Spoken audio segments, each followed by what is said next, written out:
And also I found it in freshman year and found it as a really cool interest. So I really wanted to take that as a little career path. So Congratulations and thank you for.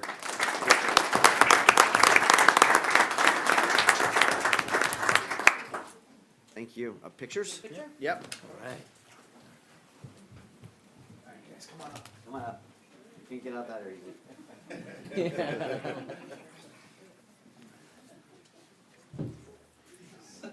Yeah, double duty today. Thank you.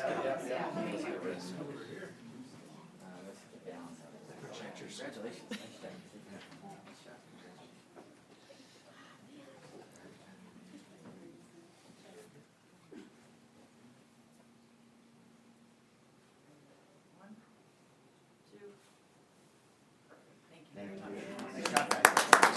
Congratulations.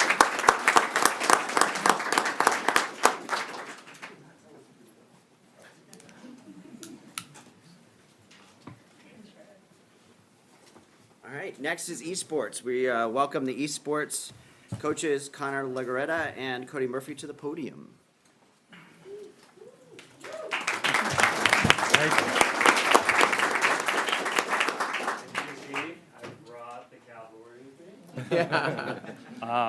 Thank you to the board and Dr. Kim for allowing us to share the success of our esports season in the fall. I'm Connor Legaretta. I'm a special education teacher at the high school and also the sponsor and coach of the esports club and team. Mr. Murphy could not be here tonight. He's a social worker at the high school, but our Minecraft team was wrapping up tonight, so he is at home. It's hard to believe we started this just over a year ago, and while last year was a strong year, between the dedication of our coaches, tech department, and most importantly, all you, our students, it has taken this program to another level, which was recognized by the head coach of Bloomington and treasurer of IHSEA as a juggernaut and school to be reckoned with. This fall, we had 28 students compete across 6 titles. All 28 qualified for playoffs, 19 advanced to state, and several competed in multiple games. We had strong state performances in Marvel Rivals, Mario Kart, Brawlhalla, and Fortnite, including multiple podium finishes. So at this time, I would like to recognize our state placers. Guys, as I call you, just stand up. I thought there was going to be a little more room. Stand up and until I'm done, so I'll call you, and just stay standing, okay? So first, I would like to recognize our Marvel Rivals team, senior captain Jacob Cooper. One quick thing, I didn't know if we could talk about it. Got permission from his parents. Jacob is now our second athlete to sign to play in college at Carthage.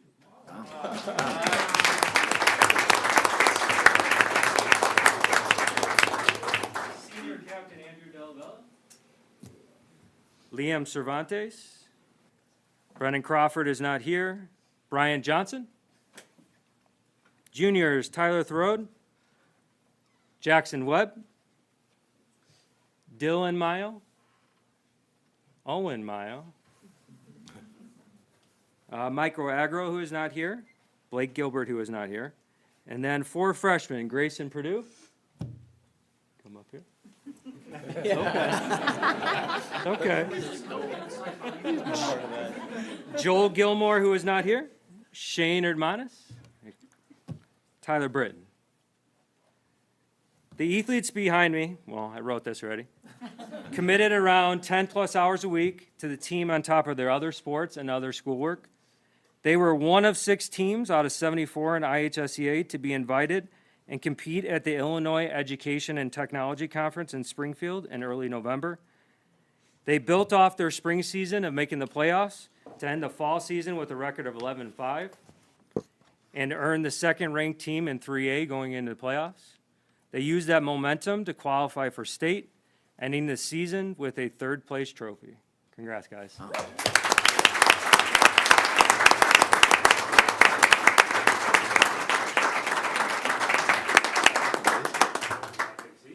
Good job, guys. That's all you got to do.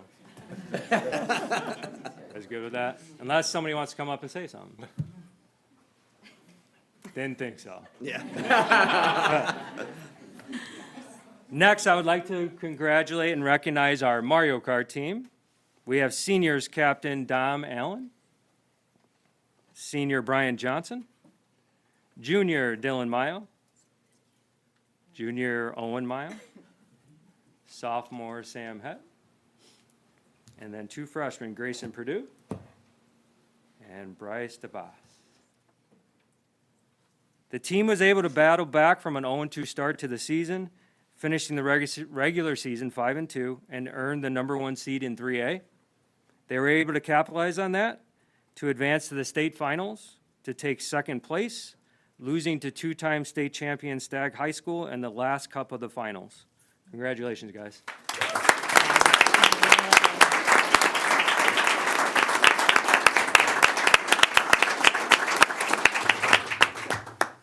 You guys are good.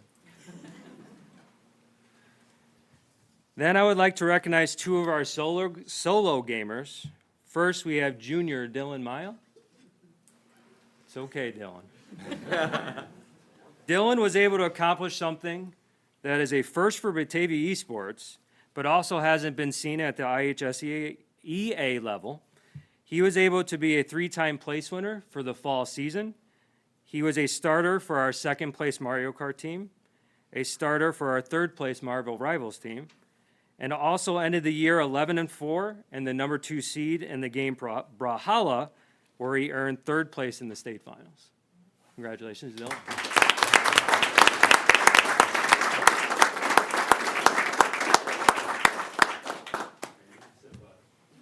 There we go.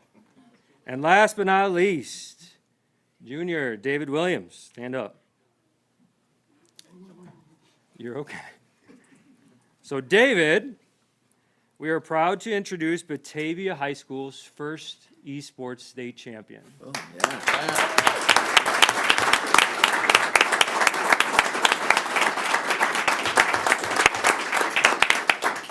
David ended the season 13-2 and secured the number 1 seed in Brawlhalla. He was able to run his way through the bracket to his eventual title. Batavia High School and the community are very proud of what you were able to accomplish, and I think I can speak for David. He will bring another title back to Batavia next year. Good job.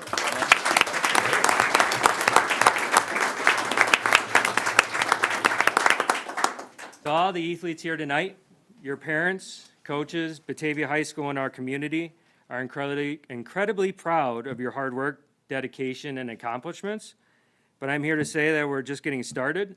Whether that be our Apex team, who we found out tonight will be competing tomorrow night in the state finals, or this spring, where we expect over 45 students to compete across 12 titles, to continue to grow and build on this success and cement ourselves as that juggernaut in Illinois esports. Thank you to everyone who has helped make this program special and a proud part of the Bulldog family. Thank you. All right.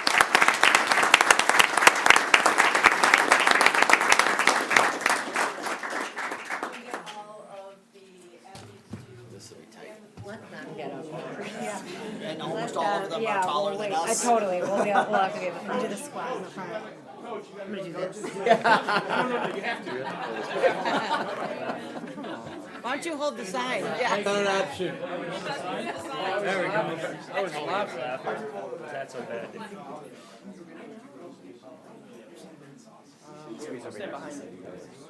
You need to make more forward.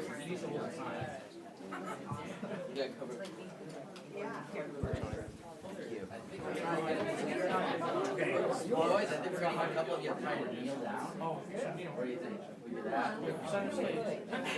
We're so wide. Good. There we go.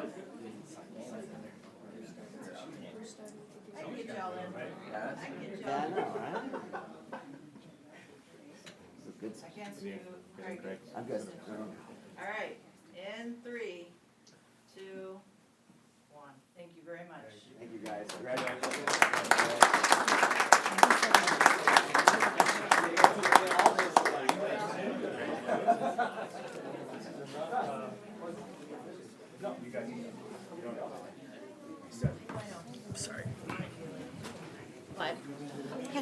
Before you leave, can I ask a question?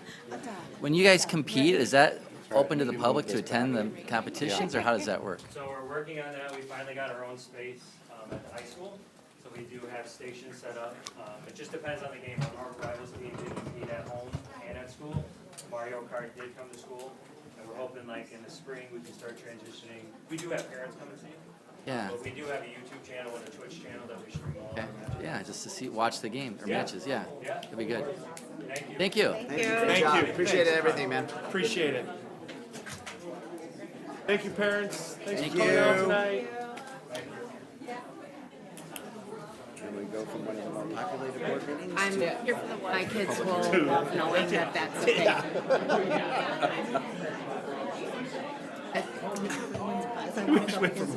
This is kind of funny. Right? I mean, nothing wrong with it. No, I mean,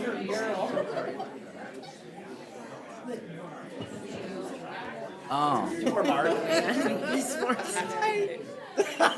Tony, do it. Oh, I wish we had stuff Dave like and Josh are here. All right. They were just in the other room. They're just hiding. Oh, hello. that's a kind of a. I would have been. Just call the meeting? Well, So I think that thus concludes. Yeah. Exciting time to portion go. of the meeting. That was exciting and fun. Love that all the parents came out.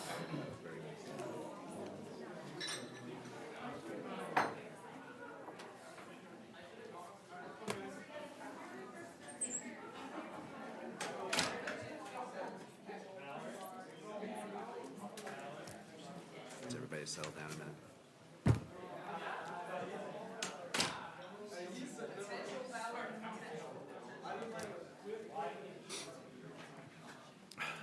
All right, that was exciting, wasn't it? That's good. All right, now on to the regular items of our meeting. Welcome to the meeting, Board of Education. If anyone wishes to address the board this evening, please start our recording secretary, submit a form for addressing the board. Please put your full name and address on the form. In general, the board will not answer questions or engage in dialogue during public comment. This does not mean we do not value your concerns or comments seriously. If the board values active community participation in the district's endeavors and encourages people to engage with the district using appropriate channels and systems designed with your input in mind. Board members are not involved in day-to-day operations of the district and cannot engage in district business individually. If you have specific questions or would like to further engage with the district, you may submit your questions using the link on the website, and the appropriate staff member will communicate with you. Holly? We have one. Good to see you again, sir. Good to see you guys too. Thanks. I'll be brief.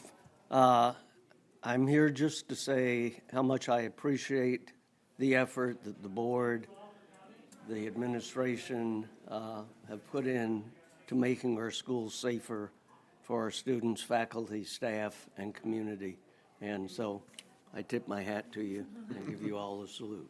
Thank you. Thank you. Thank you. Appreciate it. All right. We do not have any BPS partners with us this evening, but we wish them all a very good break, and we'll see them after the new year. So consent agenda. According to our board policy, we designate a portion of the action items on the agenda as consent agenda for those items that usually do not require extensive discussion before board action. These items are generally routine, recurring, and can be grouped together for efficiency. Steve, would you please share with us the agenda items? Absolutely. 5.1 and 5.2 is the approval of the November 18th, 2025 meeting minutes and closed session meeting minutes. 5.3 is the approval of the December 4th, 2025 special meeting minutes. 5.4 is the approval of the December 9th, 2025 special meeting minutes. 5.5 is the monthly personnel report. 5.6 is the monthly payrolls and bills. 5.7 are our donations. We are thankful to Beefy, Boys Wrestling, King County Credit Union, and the Geneva Foundation for the Arts for their kind gifts. 5.8 is the authorization of the renewal of our cybersecurity platform. 5.9 is the 3-year contract renewal with Assured Partners, who is our insurance broker. 5.10 is the BHS overnight field trip approval for band in November of 2026. 5.11 is the approval of Amplify CKLA. 5.12 is the authorization, updated memorandum of agreement with the Boys and Girls Clubs of North Central Illinois. 5.13 is the approval of the Board of Education expenses for the joint annual conference. And 5.14 is the approval of the consent agenda. Thank you. Anyone have any questions?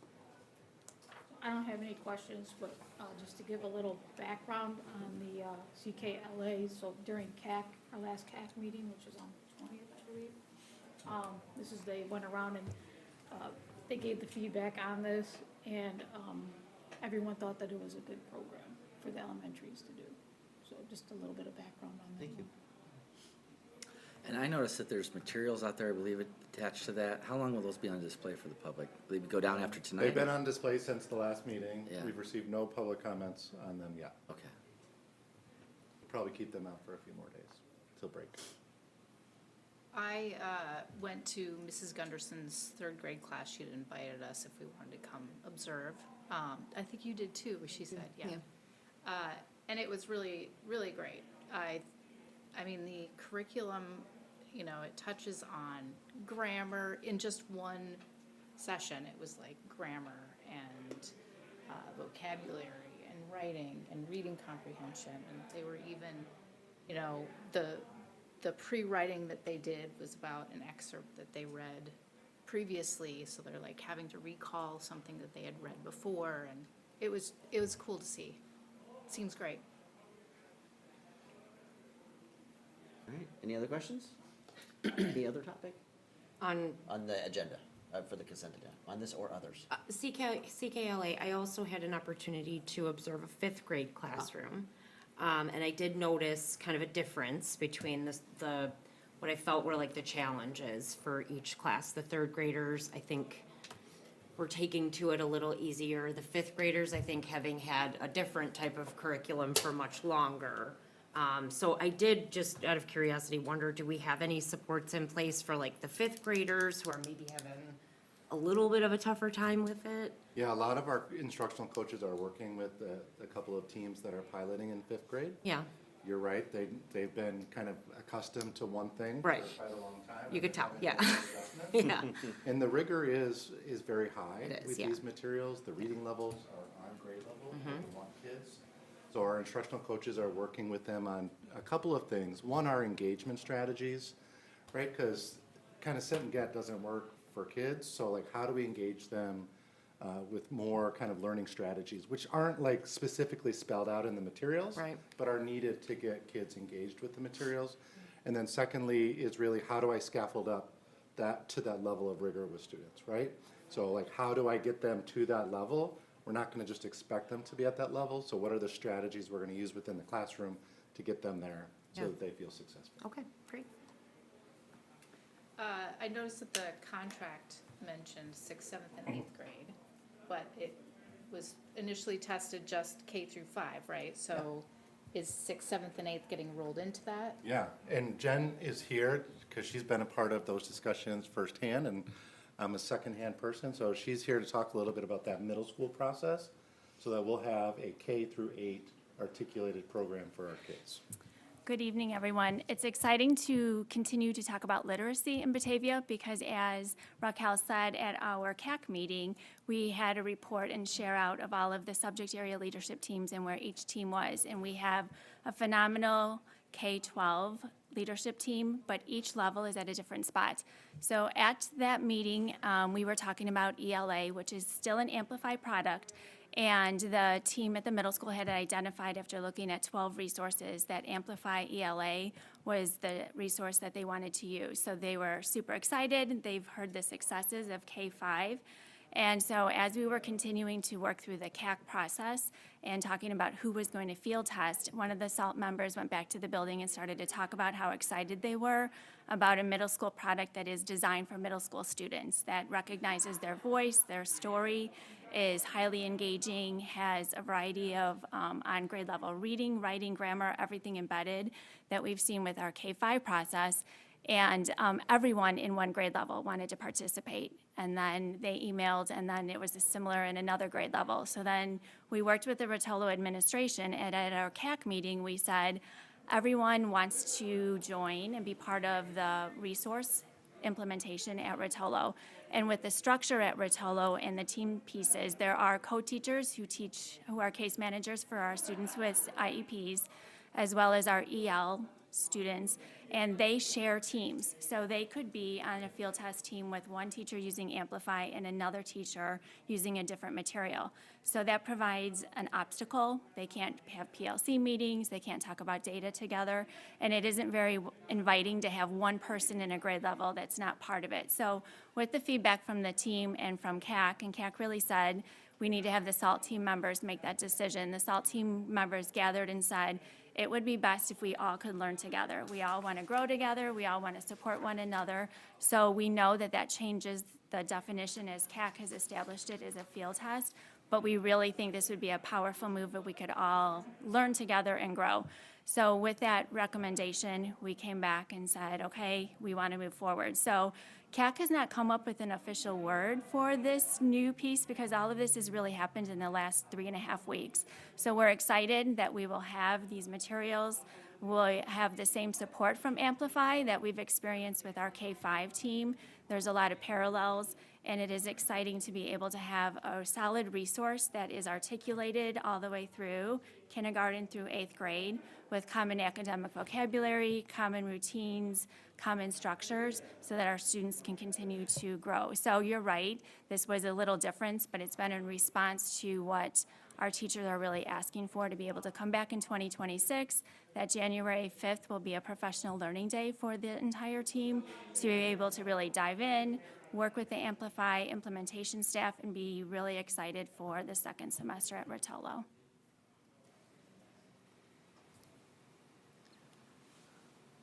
Any other questions? Thank you for that presentation. I have a welcome. question actually for Dr. Newkirk or Mr. Kim on this. So we've spent quite a bit of time this month looking at data, seeing how we're doing in reading and math and other areas belonging. And so, well, it's exciting to see everybody enthused about this new curriculum. What I'm kind of wondering is, obviously we're doing this so that we can maximize every student's potential. And I know sometimes when you implement new curriculum, there's a little bit of a dip before you start to see progress.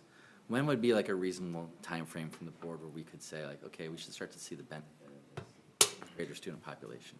I think you're going to start to see that almost immediately because of the text that students are exposed to, right? We're asking students to perform at grade level and giving them the tools to do that, when before we would probably give them below grade level text and then wondering why they weren't being successful on the high stakes assessments like the IAR, which only gives them grade level text, right? So I think GIS gives them that grade level text plus the supports that they need to get there, so I think we'll see that pretty immediately.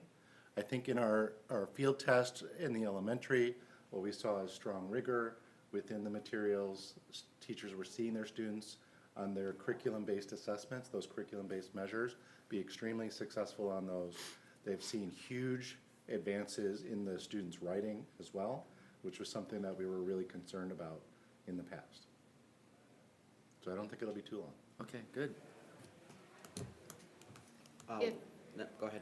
No, go ahead. So the contract is 5 years. At the end of 5 years, if the district decides, oh, this is great, we want to continue, is that like buying all the materials again? You know, like how often are the textbooks? Because there's like textbooks and workbooks Yeah, and. there's some digital materials that are a part of this, and you're gonna pay for those forever, right? Because those get renewed annually. The contract covers all 5 years, so we're not incurring additional expense, but that's an ongoing expense. There's consumable materials for students, and those will again be reoccurring. And then there's like teacher materials. Those would not need to be repurchased unless we looked at it, there's a new edition or things like that.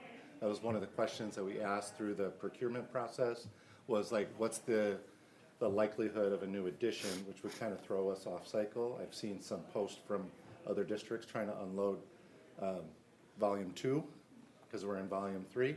But they said they're probably about 6 years away from the next edition of CKLA.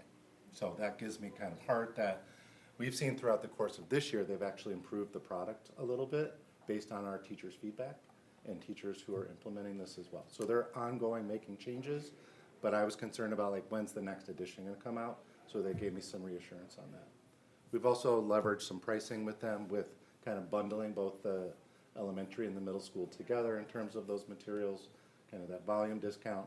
They've worked with us, just so the board knows, based on the quote that's put in the board book, we've been able to reduce, to work with them to reduce the shipping cost by half, so that's $45,000, which is not insignificant.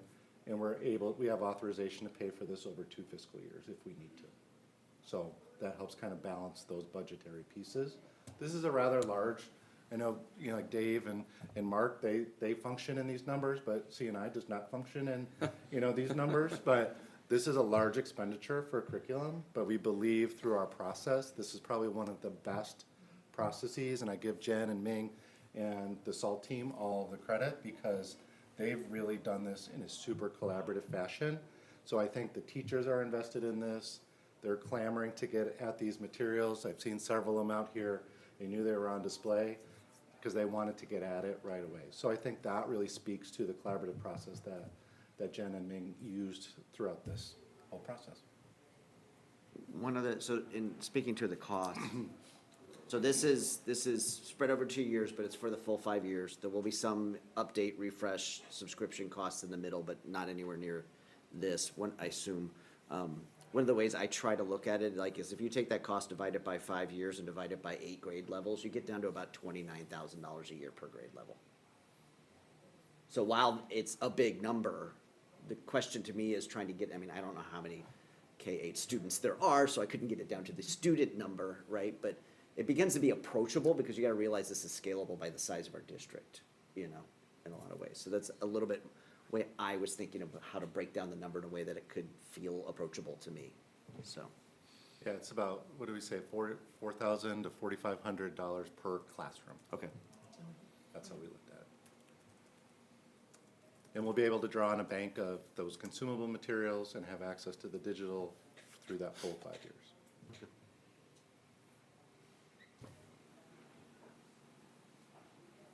Any other questions of anybody else on any other topics on this? I had one about 5.8. Yeah. Backtracking a little bit. Yeah. The information stated that there's a 14% decrease from last year due to state program offsets, which is great news. Is that a new state program? Will it continue year to year? So it's a federal grant that provided that funding, and they've used that to discount our pricing. They've also offered, districts further south have been able to take advantage and pick up some services for free as part, because they've never had it before. So our reflection of that was just a discount, so we saved 14% to do that, but it's based on the Do IT group that's part of Illinois LTC, Learning Technology Center. They kind of help all of us kind of work together on these types of things. But Do IT has been pushing this throughout the state for the past year, so we were able to take advantage of that funding, so. Do IT and LTC have been updated in the acronyms document. I had it. Thank you. I put that in there. And I also added several suggestions from Kristen after our one-on-one. So, You had asked also, if it's gonna continue. It's all based on that federal funding. So if they do it again, yes. If not, no. Unknown at this point. Right, very unknown, yep. Okay, thank you. I will entertain a motion to approve all items in the consent agenda as presented. So moved by Katie, Second. second by Aaron Kilberg. Cindy, please lead us in a roll call vote.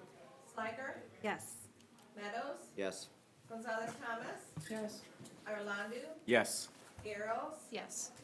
Kilberg, Yes. Swisicki, Yes. Motion passes. Thank you very much. Section 6, item 6.1, FOIA reports. Tom? Yep, so board, you see those presented to you this evening. We did deny one request, due to, contract disclosures, that, exempts us from having to release that information. Otherwise, everything else has been provided. All right. Item 6.2, treasurer's report. Tony? The expenditures, revenues, fund balances, and investment reports are there for your perusal, and nothing out of the ordinary to point out. Any questions? Okay, item 6.3, belonging in BPS 101. Brad. Yeah, we're going to invite Catherine Murray, who is our behavior manager, and Natalie Ossel, the director of student services, up. And this is a little less like a board report and more like a learning session because we're all still learning. BPS is learning about what belonging is, what it's not, how to deepen this for our students because we know it's so crucial. They're going to talk a little bit about kind of how all of this works together.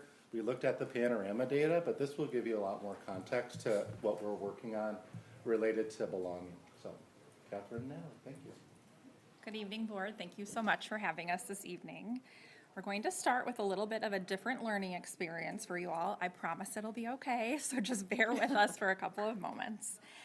We are going to start with an inclusive welcome, which is one of the collaborative for academic, social, and emotional learning signature practices for creating inclusive and engaging environments for adult learning.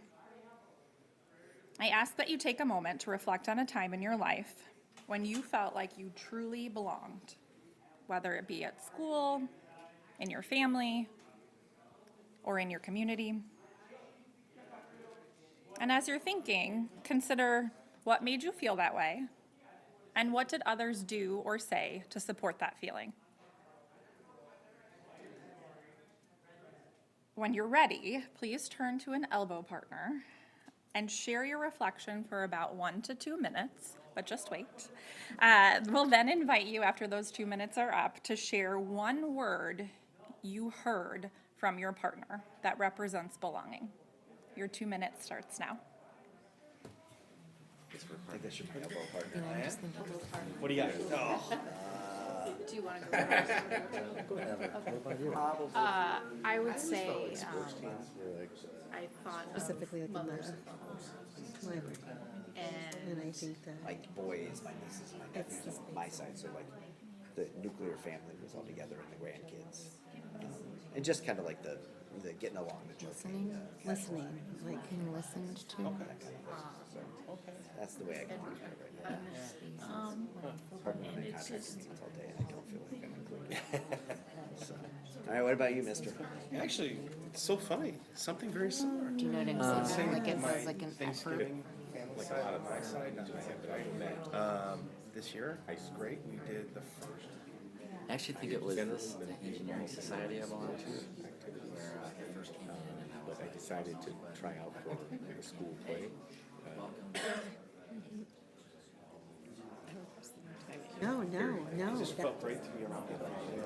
The jovial conversations, but then I'm like, it dawned on me. So that was an example of like, I think when I first walked in, like you were saying, My I cousins. don't really feel maybe belonging, and then after a while, it's like, Right, we just call up because there's such an age gap. friendly And it's like, faces, and like, want to learn about you, and I'm like, hey, what would you like? you know, and it just, I don't know, it I always just. like less afraid. Listening. It's an effort. Even Like that, you nailed it. It is the effort, the listening. It's the was that your like. one time trying out something? Please wrap up your stories in 5, Belong together. Like, I don't 4, know. It's so genuine. 3, I started late. 2, Historical placement. and 1. Thank you so much. Please feel free to share out, any of you, board members or administrative team, the one word that came up for you when you were hearing your partner share. Effort. Relate, Engagement, collaborative, Encouragement, It's 2 words, common experience. Let's just make it common. Shared. you guys failed the assignment. Just say the words real fast. 5. I promised it would be okay. That sense of feeling supported, engaged, known, valued is foundational to learning. And in BPS 101, our ongoing commitment to priority item 2 in our strategic plan focuses on ensuring that every student and adult consistently experiences a sense of belonging. Tonight, we are grateful for the opportunity to share some of that work with you. My name is Catherine Murray, and I'm the District Behavior Manager. And my name is Natalie Ossel, and I'm the Director of Student Services. Our work centers on Strategic Priority 2, which reflects the voices of our staff, students, and community. Priority 2 emphasizes the importance of social emotional learning, equity, and belonging. Research shows that prioritizing belonging has tremendous impact on our students, staff, and community alike. Sense of belonging accelerates academic performance, health, well-being, attitudes towards school, identity development, engagement, motivation, self-esteem, support of others, and many more. Focusing on belonging is also shown to decrease fighting, bullying, emotional distress, absenteeism, just to name a few. For tonight's learning experience, we are sharing our community agreements. These are commitments we make to one another about how we show up and engage in a shared space. Our agreements are intentionally anchored in the BPS Portrait of a Graduate attributes, and our community, including some of you on this board, identified these attributes as priorities in 2021. These agreements guide our work across committees and professional learning opportunities throughout the district. Tonight, we bring them to this audience as a shared foundation for our discussion. Belonging is measurable. In BPS, we use a survey tool from Panorama as measurement of belonging. Belongingness questions included within the student surveys are: how much support do the adults at your school give you? When you're at school, how much do you feel like you belong? How well do people at your school understand the kind of person you are? How much respect do students at your school show you? The Panorama survey is one piece of data. Other sources that provide insights in belonging include the SEL Student Competency Survey, attendance data, discipline data, walkthrough data, and student voices captured through focus groups. Together, these sources provide a broader snapshot of skills and learning conditions that drive overall sense of belonging. District and building level teams analyze, reflect, and act on these data multiple times a year.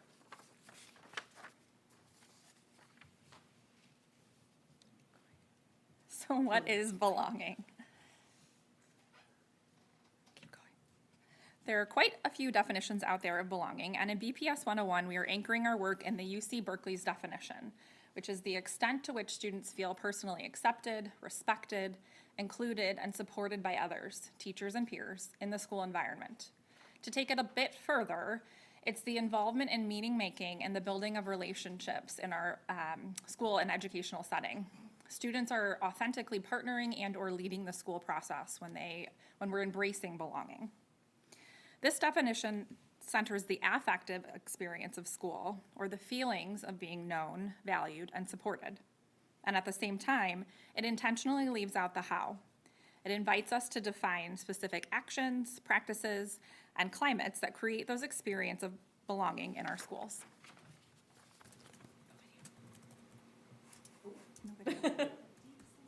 Sorry, we were supposed to have a quick. There you go. To make belonging more concrete in BPS, we've anchored our approach in two key drivers: skills and learning conditions. Both align with ISBE recommendations, the ISBE strategic plan, and our current BPS 101 strategic plan. Much like academics, we teach skills and cultivate environments where these skills are practiced. For belonging, students and adults need core social emotional learning skills like self-awareness, relationship skills, and responsible decision-making to understand themselves, to work effectively with others, and to build confidence as learners. Skills alone are not sufficient to perform. These skills must be supported by learning conditions. These conditions include environmental predictability, a sense of safety, strong relationships, and the support for academic, behavioral, and social emotional needs. When present, these conditions create spaces where social emotional skills can be practiced and strengthened. Together, skills and learning conditions work hand in hand and are drivers of belonging in BPS. Holly, this is going to get tricky because there are pictures that pop up. My apologies. So what does belonging look like in BPS 101? How do we see it, hear it, feel it, and how do we make it happen? First and foremost, skills and competencies. In EC through 8 classrooms, teachers provide teachers provide explicit instruction in social emotional skills aligned with ISB's SEL standards and our Portrait of a Graduate attributes. These lessons and curriculum were BPS teacher created to bring the Portrait of a Graduate attributes to life in our classrooms. Across EC through 12, social emotional competencies are embedded within curricular maps and lesson cycles, so all students have ongoing opportunities to build and practice the skills that support belonging within all content areas.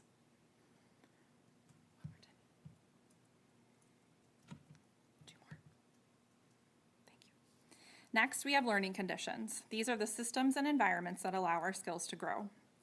We foster growth and development in learning conditions through practices you experience today. Our inclusive welcome supports identity affirmation, invites voice and agency, and anchors us in healing-centered and trauma-responsive practices. These routines are used in administrative team meetings, collaborative groups, committees, and are increasingly being integrated by staff into spaces they facilitate. You also experienced our community agreements. These agreements support adult skill development and also serve as the foundation for classroom commitments with students. 2 weeks ago, you heard from our buildings who are putting belonging into action through their school improvement plans. BHS is expanding extracurricular involvement by centering student voice and identity, learning what students care about, how they see themselves in BHS offerings, and what supports they need to further connect and see themselves represented in extracurricular activities. RMS is deepening its CHAMPS implementation by targeting student engagement. They are diving into opportunities to respond, focusing on student discourse and equity of voice in their classrooms. These actions elevate student agency and contribute to a positive, predictable environment, also known as a trauma-responsive environment. And one more click. One more. Several elementary buildings are expanding student agency through focus groups, conflict resolution structures, and peer-to-peer partnerships aligned to responsive and restorative practices. This is just a snapshot, an example of how skills and learning conditions are coming together to bring belonging to life across BPS 101.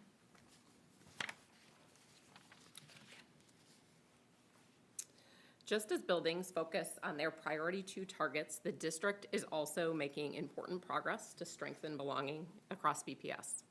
We are currently amplifying student voice through the Panorama Student Survey.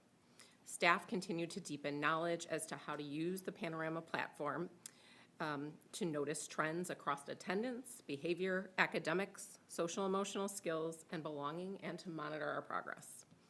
The Student Service Committee has been monitoring district-wide trends in social emotional skill acquisition and belongingness amongst a variety of our demographic groups.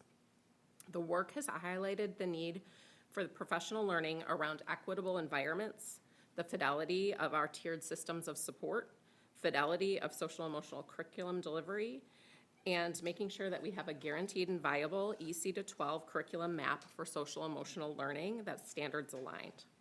Our building level intervention teams are deepening their use of Panorama data to strengthen and refine our existing multi-tiered systems of support at the tier 2 and 3 levels to make sure that the social, emotional, and behavioral needs of students can be addressed within our district and our building systems.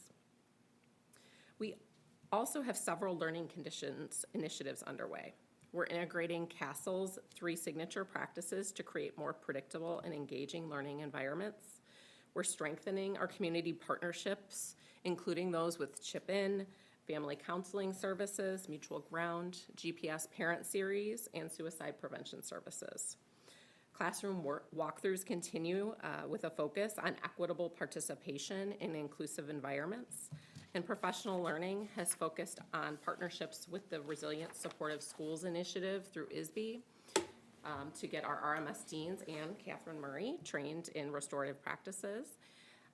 We also are working with the Collaborative for Academic, Social, and Emotional Learning, and we'll be sending 23 staff members in February to attend the exchange and bring back learning to our district. We also partner with the Kane County Regional Office of Education, learning around equitable MTSS frameworks to improve attendance at all our tiers. These district-wide efforts complement building work and help ensure that every student and every adult in BPS can grow their skills and foster a strengthening sense of belonging. So what's next? Building on this district-wide work, we are continuing to focus on skills and the learning conditions that support belonging. For skills and competencies, we're preparing for the upcoming ISB Social Emotional Learning Standards update expected in either spring or summer 2026. And this update will support the work of Student Services Committee of exploring a new social emotional curricular tool and establishing a framework of professional learning around adult social emotional learning, designed to further empower staff to model and support student social emotional skills. Our district SALT teams, as you heard Jen Hicks mention earlier, are engaging in discussions noticing the interconnectedness of SEL skills, student engagement strategies, and how the worlds of academics and belonging collide. Amplify CKLA, which you've heard excitement about, seamlessly integrates social emotional skill building and application of student voice and in their engagement strategies and lessons. For learning conditions, we are continuing to use this BPS belonging framework to guide ongoing application and deepen our understanding of effective, equitable systems. Through the Student Services Committee, we're launching our Panorama Educator Survey to better understand staff experiences and identify areas for adult learning and behavior skill development. Equity Committee, a few weeks ago, made selections for our Panorama Community Survey and will be exploring best practices to amplify family and community perspectives to strengthen meaningful engagement. SLTs and BLIT teams will continue their use of the Panorama Education platform to identify areas of strength and opportunities for growth, and they will have the new data to explore with the expansion of our Panorama surveys. In addition, staff will have an opportunity to engage in restorative practices training in summer 2026, strengthening our equitable, responsive, and inclusive learning environments across the district. In BPS, belonging remains the focal point through which we strengthen safety, well-being, engagement, and academic success. Belonging also builds resiliency, helping our staff, students, and organization navigate challenges and bounce back from adversity. Our commitment to belonging ensures we are fostering optimal conditions for all to thrive. As we wrap up our discussion on belonging, we will close with an intentional closure. This is the bookend to our inclusive welcome. I'd like each of you to take a moment to reflect on one thing from today's presentation that excites you most, something that inspires you to act or think differently in your role. What's one idea, insight, or vision for belonging that you want to carry forward for our students, staff, and community? I'll give you a moment to reflect and would invite 1 to 2 share-outs. Right away, I would share the restorative practices and the adult SEL. Those are really, really amazing. Thank you. No better way to model it for the kids and understand it better, so, yeah. I would say what inspires me to support belonging is it's everything. It's the foundation that everything is built on for our students and staff and community. So it really excites me that we're spending, from my seat, like a tremendous amount of thought and resources and coming at it from such a wide, different, varying perspectives to make this a priority. So that's very exciting. Thank you for sharing. We thank you for your time this evening and are very grateful for this opportunity. Thank you very much. I have a couple questions, if that's okay. Yeah, sure. So for the 23 BPS staff that's going to is it castles? Yeah.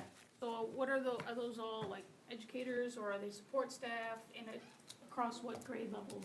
Yeah, fabulous question. So we invited each building to invite members of their school leadership team and key implementers of their building strategic plan or their plan. And so it's a variety. We have classroom teachers, we have some related service staff, we have some administrators coming. So it's a wide variety of our staff from early childhood all the way up through the high school. And how would their training cascade be implemented into the buildings that they do? Sure. So there's 2 strands that they'll be participating in. One is engaging instruction, or the second would be mental health, social emotional learning.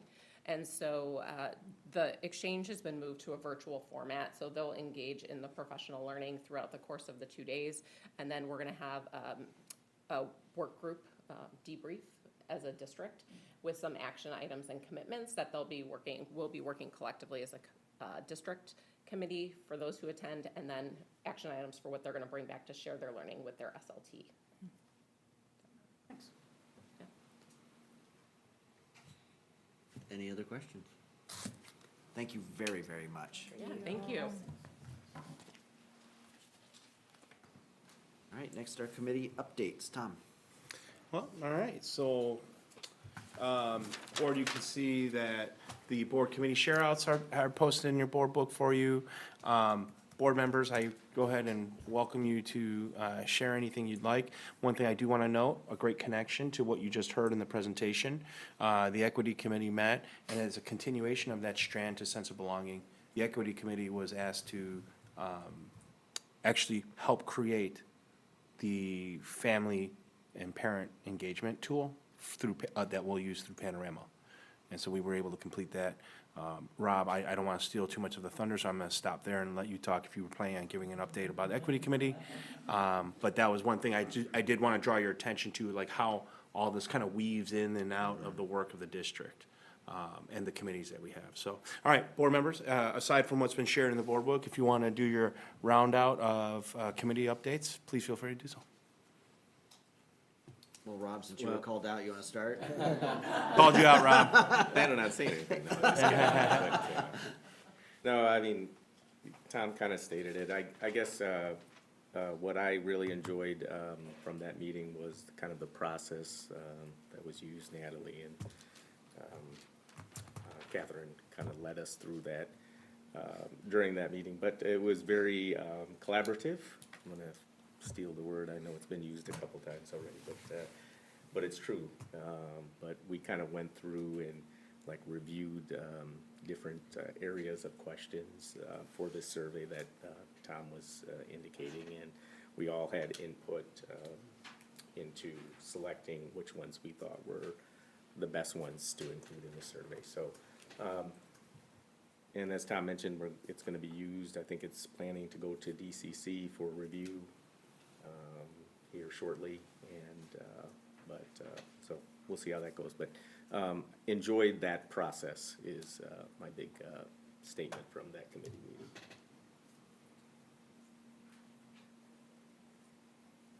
All right, next. So for CAC, just kind of go through the science SAL team they reviewed. They had some Affirming Lab Business come in and kind of just share their thoughts to help develop a rubric for evaluating materials, the current versus the new. The kids said that they kind of want a voice, students rather, they want a voice in the experiments, and they want to kind of be hands-on those experiments. For ELA, we talked about the CKLA. For middle school, they want a field test Amplify in January. The challenges are for co-teachers and then ensuring all demographics will be represented, like IE, EL, et cetera. For high school, Savas would like, they want to field test that in January. That would be 10th and 11th grade would field test, and they would use the evaluation tool. 6 teachers, 253 students, and if 10th and 11th grade like it, then they would recommend it for 9th and 12th grade. And then CAC and PLAC, we're gonna get together to work on, to see what CAC needs for as far as new resources. And then the kindergarten think tank is done. And that was all it was. Thank you. Batavia Foundation did meet. The highlights would be there was a donation that was in the agenda to RMS to sponsor author visits in the LRC at Rotolo. We are planning an event in February with the teachers in all the buildings so we can collaborate with them, so the process for donations can be more seamless and better understanding, so we get more applications. And then the Hall of Honor, I brought my little sheet here. We are still looking for nominations for the Hall of Honor, so if you go to bataviafoundation.org/Hall of Honor, you can nominate people through the end of January. We nominate or induct every year 6 Batavia graduates, a teacher, and a friend of the district. And so over the holiday break, if you know someone you think is deserving, we hope you nominate them. Thank you. Anyone else? All right, well, thank you. Oh, No, Okay. that's good. Okay, thank you. All right. Board policy first reading. Tom? Yeah, so that'll take us to one of the committees that we did have. It's a board committee. So the board committee met, if my memory serves me correct, I think all of you were able to. I think all of us Yeah, were there. Yeah, okay, great. No, so awesome. So it's not any need. No surprises. To debrief Everybody any was of there. you were there. So we ran through the first readings of the policies that were presented that night. I think all of you were comfortable with bringing this to first reading. I don't think we needed any other amendments or review there. The one policy is up for action that was discussed, so that we'll get to that one later during action section of the board meeting. But that was the one that the committee recommended to go ahead and move forward with a fast track item. And we can kind of give we can discuss the context on that so that anyone, for the public viewing, will know the context of it when we get to it. Any questions on these policies? Okay. All right. Great. We'll Thank bring you. that to the next month's meeting then, in the new year, in '26. All right, item 7.1, Tony, truth and taxation hearing. Yes. So, Tell as the you truth. recall that, In taxation. pardon? We're making jokes over here, just Okay. ignore us. Well, there's not usually a lot of jokes that happen when we do All right, we so do we're this trying to levy bring up thing. the levy. It's pretty a bit. serious, but yeah. We're not even that good. I'm So, sorry. yeah, that's all right. It's nice to have a little levity. This is an odd requirement. We don't typically have a public hearing for our tax levy. We talked about this last month, but I just want to make clear that this is an unusual year. We are retiring the last of our debt, and we also happen to have Batavia TIF 1 that is expiring, coming off the books, and so we have some, what is considered new property coming onto our tax rolls. And so it's just one of those technicalities where it appears as though we're raising the levy in excess of 5%, but in reality, we're gonna collect less from our taxpayers than we did in the prior year. So this is just one of those formalities that we're going to go through. So our obligation is to hold a truth and taxation public hearing, welcome the public to offer their comments and insights or answer their questions. We'll do that. I'll run through the finer points of the levy. If there's any members of the public that wish to address the board, they may do so. Once we finish the hearing, we'll move on to the next action item where the board actually adopts the levy formal, and then I'll submit that to the county clerk, and it must be to the county clerk by the last Tuesday in November. So this is, we're doing it tonight, which is a good thing because we gotta get it filed. Did you say the last Tuesday of November? Excuse me, December. He meant December. I started to sweat right there. Yeah, you and me both, you and me both. His seat would be empty if that were the case. I have one job. I have one job. This is it. This is Look at you laying down the law. No, not because of me. He would have been on the run. I would move and change my name. All right, so the truth and taxation hearing. If we can go to the next slide. As I mentioned, it's required by law because in this instance, our request exceeds 5% over the prior year's extension. But it's a weird technicality of how this goes this year, so that's why we're holding this public hearing. Next slide.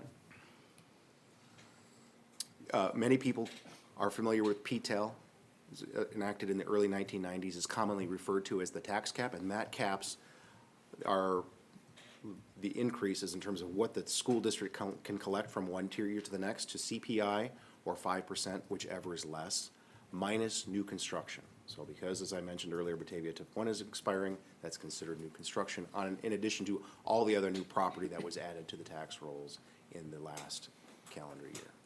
And the intention of the tax cap is that it protects taxpayers from rampantly increasing property taxes. Now, taxes increase certainly year to year, and painfully so, but prior to the tax cap, it could increase at much, much higher rates.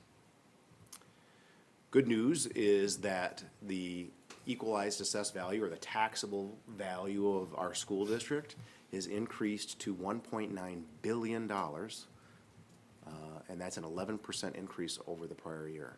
Equalized assessed value is generally 1/3 of its actual market value, but an 11% increase is a pretty significant increase from one year to the next. And what that means essentially is the average home in Batavia increased in market value 11% in the last year. Just a point of clarification, that's the tax cap. We don't get 11% Exactly. extra. We get the 5% or CPI. That's what we get, but the taxable value changes from year to year in terms of Correct. what they're taxed on, so the tax rate's gonna go down luckily, as we'll get to in a moment. But yes, that doesn't necessarily mean we get 11% in new taxes. It's exactly true.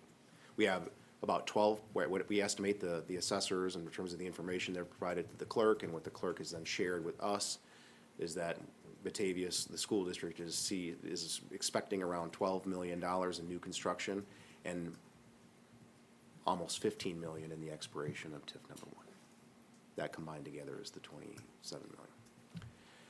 As I mentioned several times now, that TIF expires, TIF 1, which is functionally much of downtown Batavia, has been TIFed since the early 1980s, or maybe the late 1980s. I think it was like 1987, something like that, if I remember correctly.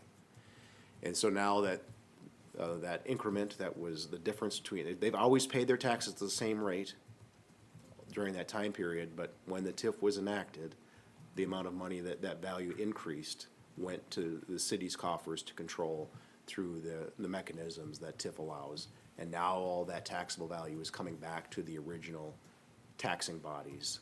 And for us, that represents about $15 million in value. Not $15 million in revenue, but 15 in value for their taxable value. And so next slide, please. 92 million is the proposed total tax levy. So that's the full extension. We always increase that because these are all estimates. If there's more taxable value that's added to the tax rolls that I am not aware of, we want to be able to capture that, especially in light of our current finances. But that represents a 7.4% increase over the prior year's extension, hence the requirement for the public hearing. Anytime it exceeds 5%, we have to provide notice and hold a public hearing. And that final extension, however, is not 92 million. What we expect to receive is just under 90 million, so 89.8 million is what we expect that we'll actually get, and that's less than the prior year. So really covered this, but again, we're asking for 7.4, we're getting much less than 5, and we do have to disclose now a new law, a new requirement is that we disclose our cash values, cash balances that are in our coffers, and we'll get to that after we get through this slide deck presentation. I'll share that. In some cases, if it exceeds more than 2.5 times your revenue in a given year, then there can be repercussions and tax objections. Luckily, we're nowhere near that. This is a levy request. It doesn't represent its final collections, and this is the hearing to do so. As I mentioned earlier too, our debt service is being retired in full. We will be debt-free, actually just here in a few days. We make our final payment on our bonds and interest on the 31st of December. And Batavia Public Schools, by all accounts, will be debt-free since its inception. I don't think that's ever occurred. There aren't perfect records in that regard, but as far back as I can look, we've always had debt, and we won't after the end of this year. So that means that our overall tax rate decreases. Next slide, please. And how much does it decrease? Well, you can see what our tax rate has been for the last few years, right? Hovering just at or below 6 cents, and that is going to fall off from the last year. That would be 5.2 to 4.6, and that's a 9.8% reduction. The reason for that primarily is that debt service going away. We paid off the debt. The taxing authority that we have to pay those bonds disappears when they're paid. We also are facing the PTEL constraints, and then also a strong EAV. As EAV grows, it drives down tax rates because of the way that the tax cap works. It's an algebraic formula. The tax rate itself changes so that you can cap that the extension. I won't get into that, but that drives down rates over time. What does that mean for the average homeowner? The median home value this year, right at this moment, as we're estimating, is about $450,000, just a little less than that, and that is up. That amount is up 11% in the last year. And so the median home this year with our school taxes will pay $6,600 roughly in school taxes.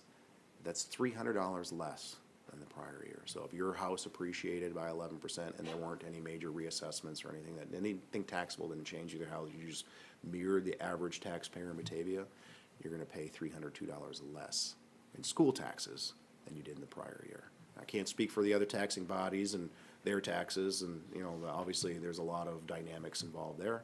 But when it comes to the schools, which is the lion's share of your property taxes, that will go down. So to summarize, our EAV is up, it's 11%.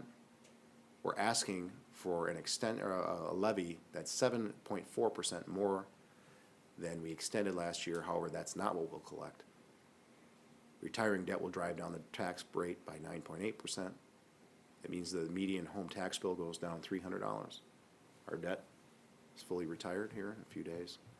And we fulfilled our requirement for the truth in taxation public hearing once we offer the public to comment. But before we do that, can you break out of this, Holly? And in that report is in the agenda is a report called Compliance with 105 ILCS. Yeah, there you go.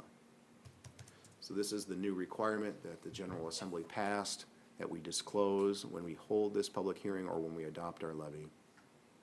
You could make it really small so that nobody reads it, because it doesn't matter.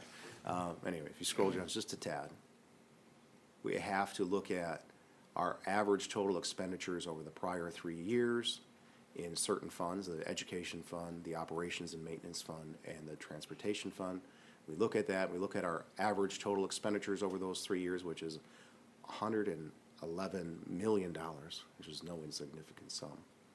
We look at that Miller ratio limit, which says that we could theoretically have to comply with our fund balances exceeding $270 million, $280 million, that would be wonderful if we had that problem, but we do not.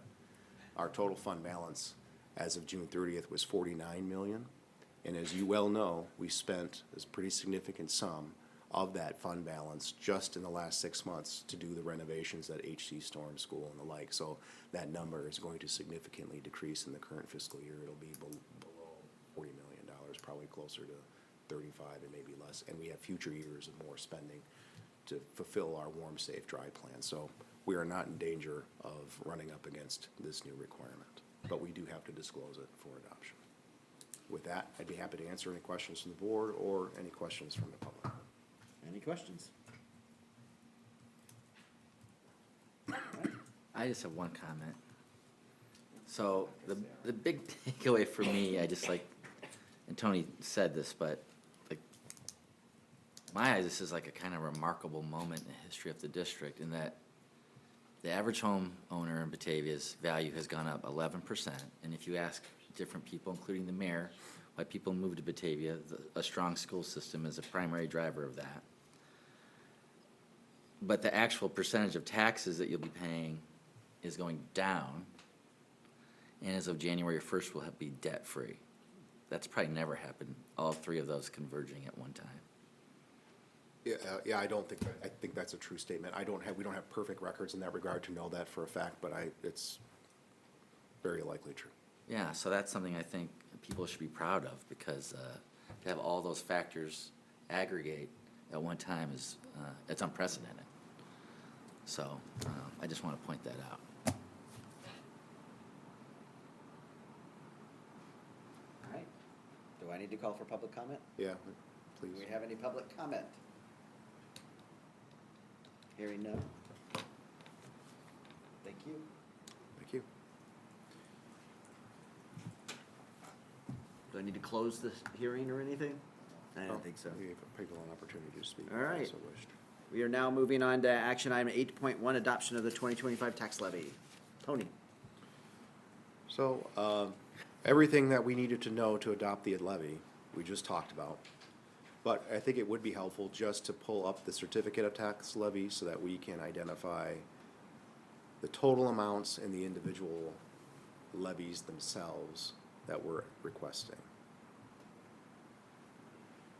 So if you can just scroll down just a touch, please, Holly.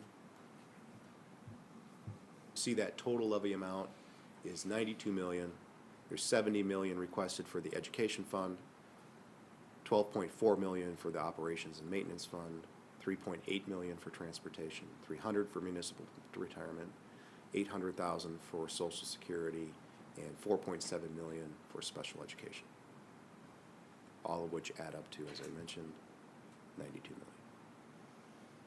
And I would reiterate that we expect to receive somewhere around 90 million, just under 90 million in total receipts. if all goes according to plan. Recommend that the board adopt the levy as presented. Do I have any questions? Here for a motion. Oh, hold on, let me get to the right thing so I say it right. I will entertain a motion to adopt the 2025 property tax levy as presented, totaling $92 million, and authorize the administration to file the certificate of tax levy with the Kane County Clerk. Motion by? So moved. By RJ? Not RJ. what am I- RJ. Good lord, I need to go to bed. Rob. Emotions, names. Yeah, I know. I get on my head, I get in myself. Rob, thank you. All right, Second. Raquel's too busy laughing. Sorry.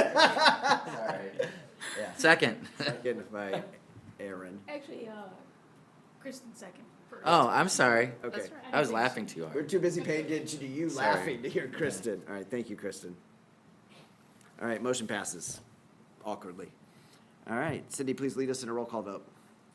Sisiki, Yes. Sliger, Yes. Meadows, Yes. Honor of RJ. Gilbert, Yes. Gonzalez Thomas, Yes. Garrels, Yes. Arlotti. Yes. It's been a day. Mathis. All right, Mark, follow that up. Item 8.2, award bids for the Louise White Building Improvement Project. Thank you. As I said 7 days ago, I'll be back here talking about the Louise White Building Improvement. It's very similar for the work that was done in H2 Storm last summer. There's some differences, and it doesn't really have to do with what we're doing, but unfortunately, it has to do with some financial differences. Before I get to that, I will have Holly just kind of click through, just so we can see. It's Louise White that we're talking about now, and it's gonna take me a little while because really everything we did at Storm last year, it was when you walked in the building to the left. Now it's gonna walk in the building to the right. So everything's gonna be flipped.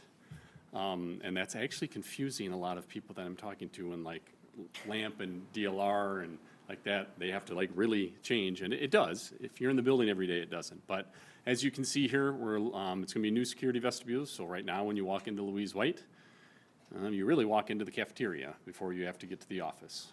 So that is gonna be fixed with the new security vestibules. Obviously, I'm gonna probably say this way too many times, but just like if you've been to Storm, it's gonna be very, very similar. Kindergarten rooms, we're gonna take B0 through B2. So B0 is not a full-size classroom, but B1 and B2 for the building. But we're gonna take those three and turn them into 2 kindergarten rooms. And then actually on the back side of B0 is another room that will just get renovated into, modernization of kindergarten room. Yeah, we're even doing that. So you can see some nice photos of the roof. This was taken a little while ago. Luckily, I took those pictures when it wasn't snow. So those will be replaced. Those are called rooftop units and also DOAS units, direct outside air. That's what DOAS means. Also, the roof is going to be replaced. This is the oldest roof now in the district, 1978. So you can do the math. That will be completely replaced. That's the original roof? That is the original roof. You can see on the right side, that's a roof drain. I mean, if you could zoom in, there's a lot of patches on that and a lot of rebuilding that roof drain. So again, over a little more than 47 years, there's been some repairs done. And again, it definitely outseeded the, lifespan. You don't get commercial, it's basically a commercial roof for 47 years. So that is a good thing. And then new doors and windows throughout the entire building. So I could have taken multiple pictures, but the doors there's kind of hallways that lead to the pods, those will be replaced. Individual doors to the classroom will be replaced, and the windows will be replaced as well. I think that's probably it. Okay, some key points here. We put this out to bid over the last probably 6 weeks. The one bid that we had to put back out was the electrical bid. When we first put that out with all the other trades, I was notified that only one bid came in. So I advised LAMP Incorporated, our construction manager, not to open that bid and to put the bid out for electrical. I wanted more than one bid. I wanted to be able to compare. Part of the problem right now with the trade, electrical trade throughout the region it's very difficult to get competitive bids from them because for one, some of them are getting out of schoolwork because of the tight time frame in basically 2 months and really don't have the labor to do it. And also, really this project isn't big enough, which you would think it's 14,000 square foot, but a lot of electricians are going to large renovations in schools. So school districts that have passed, multi-million dollar referendums. So that's kind of what we're seeing a little bit right now. So we did get 2 bids. So when you compared those 2 bids, the numbers were very, very close. And you can see that, I attached the bid tab. So that part was good news. The bad part, overall, all of the trades, when you came in and averaged them all out, some went down, not many, but some did go down from last year, but most went up, and on average, they went 18%, which is a lot more than I figured, and we budgeted for, and what our architect DLR and LAMP are seeing. They're seeing more in the tune of 10 to 12%. Some of that is we tried to catch as much as we could as far as change orders that happened at Storm, so we put that into the drawings this time. So hopefully we won't have to use as many the allowance that we did at Storm. So there's always allowances built in the tune of, if I do off the top of my head, I believe it's $700,000. So there is those allowances. So anything that we use, they're called COs, change orders, we made sure we got those in the drawings for this year. So hopefully we don't have to use that allowance. That allowance number is built into this total price. So when you see the total price, that is already built in. So if you don't have to use them, it doesn't really come back to us. You just don't pay that total amount. Some of the other things that, because I had a lot of questions about this. Suppliers, especially in electric and copper specifically, we're finding out, are really starting to put on tariffs and large amount of percentages on tariffs. Our 2 trades that went up the most were electrical trade and general trades. Now, general trades, there's a lot of different things that go into there. But the other thing we found out is millwork. So any cabinetry, casework that you have, like, kindergarten rooms have it, the office has a lot of it, a workroom has a lot of it, like mailboxes, cabinets, things like that. Millwork prices have gone up significantly. And it's at a point, too, that it's very hard to predict, from year to year, how much it's going to go up. So that total amount, we had a total amount for warm, safe, dry that we were thinking we were going to spend. It's really just kind of taking, I don't want to say it, but it's really kind of taking away from and spreading out how long warm, safe, dry is going to take. So really, to be able to afford everything in warm, safe, dry with these costs, what they're doing, it's just going to spread that out. Now, when that happens, as all of us know, year to year prices are not going to go down.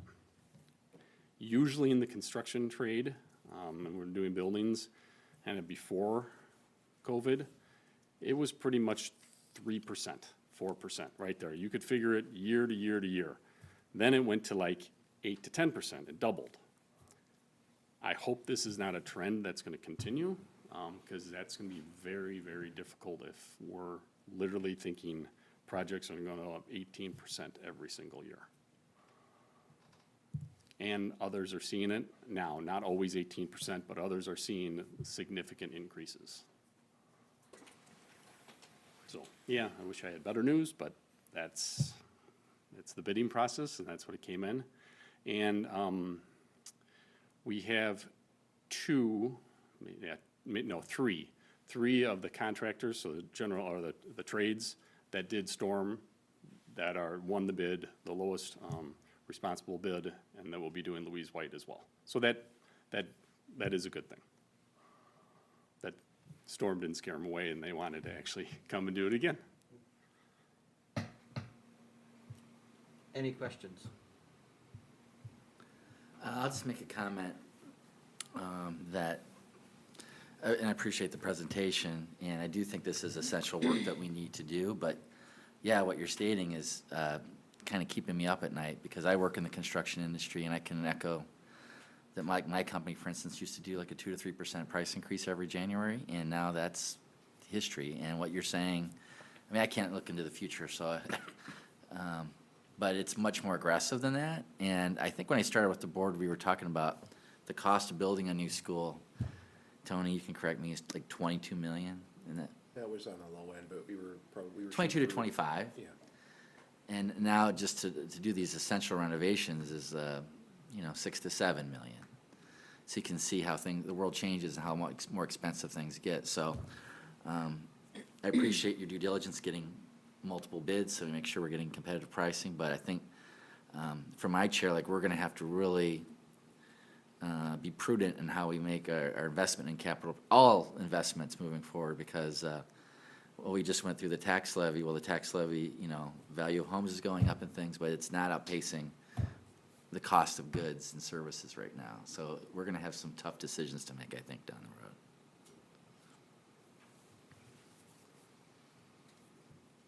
Any other questions? Okay, I will entertain a motion that the board award the bids for the Louise White Building Improvement Project as presented. Motion by So moved. Katie, Second? second by Raquel. Cindy, please lead us in a roll call vote. Meadows, Yes. Kilburg, Yes. Gonzalez Thomas, Yes. Arlandu, Yes. Swasiki, Yes. Sliger. Yes. Garrels, Yes. Motion passes. Thank you very much. Mark, could you please lead us on the approval of the HVAC equipment and controls purchase? So this purchase has to do with Louise White. So the HVAC equipment that are on the roof that I showed you in the last presentation, we do a direct purchase through Omni. It's train equipment, but it's through Omnia Partners. So it's cooperative purchase. Again, very similar to what we did last year. It's the same thing. Actually, this one's a little bit less than it was last year, but it's because some of the equipment was purchased in bundle for this project this year. So it's being stored at the maintenance facility and being used, small equipment like what are called cab units, so cabinet heaters that go in vestibules and things like that. We knew there was a very long lead time on them. So I'm like, well, even if this wasn't passed, we would use them somewhere else. So that's part of the reason why it's less expensive. The other thing is at Storm, we had to put a new exit off the library as part of the health, life, safety.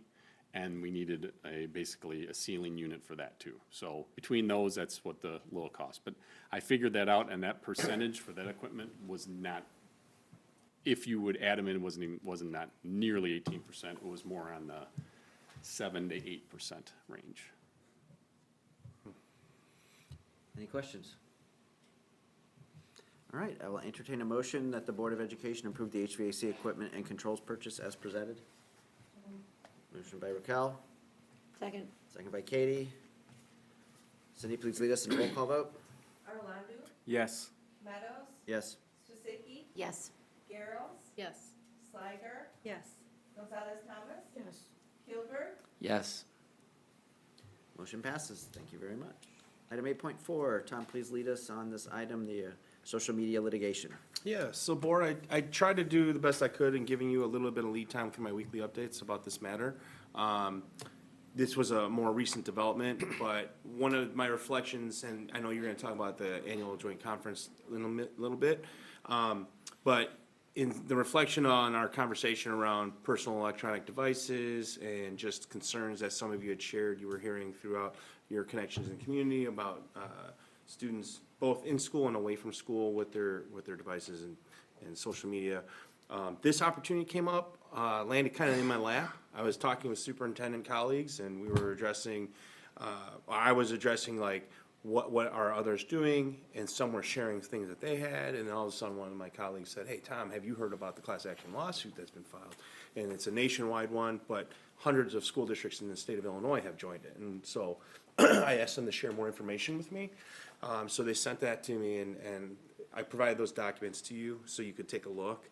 I do know some of the superintendents in the districts that are joining this class action lawsuit, and spoke with them, and so I felt really comfortable. I did have our attorneys review this as well.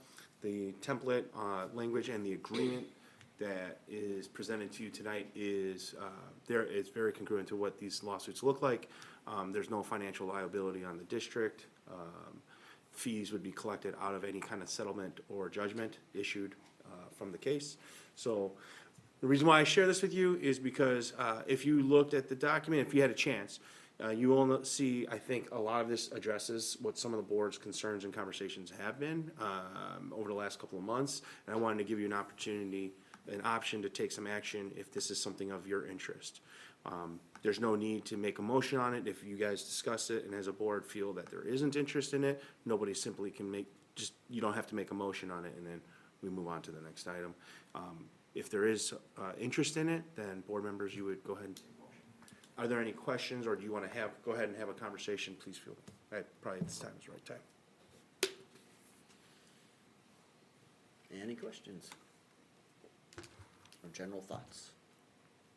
You reviewed it with the lawyers, right, and everything is fine. I guess I don't see any negatives to it, so. And I like the positive of making kind of a stance on it too. All right. I will entertain a motion to approve joining the social media litigation lawsuit. So moved. So moved by Rob. Second by Aaron. Cindy, please lead us in a roll call vote. Arlandu, Yes. Garros, Yes. Shusicki, Yes. Steiger, Yes. Meadows, Yes. Kilburg, Yes. Gonzalez Thomas, Yes. Thank you very much. Motion passes. All right, item 8.5, adopt or amend board policy, second reading. Brad, are you leading us on this, or is it Tom? So this, this policy is, we've talked about this on numerous occasions. This is not only state law, but it's something that we want to get a jump on in enacting. So it was a rarity to have all of the board members at a policy committee, but it was really good, and we had good discussion about the stance that the district would be taking by adopting this early and moving forward with this. So this puts us in compliance with that law, but also makes a statement about where Batavia stands. Any questions?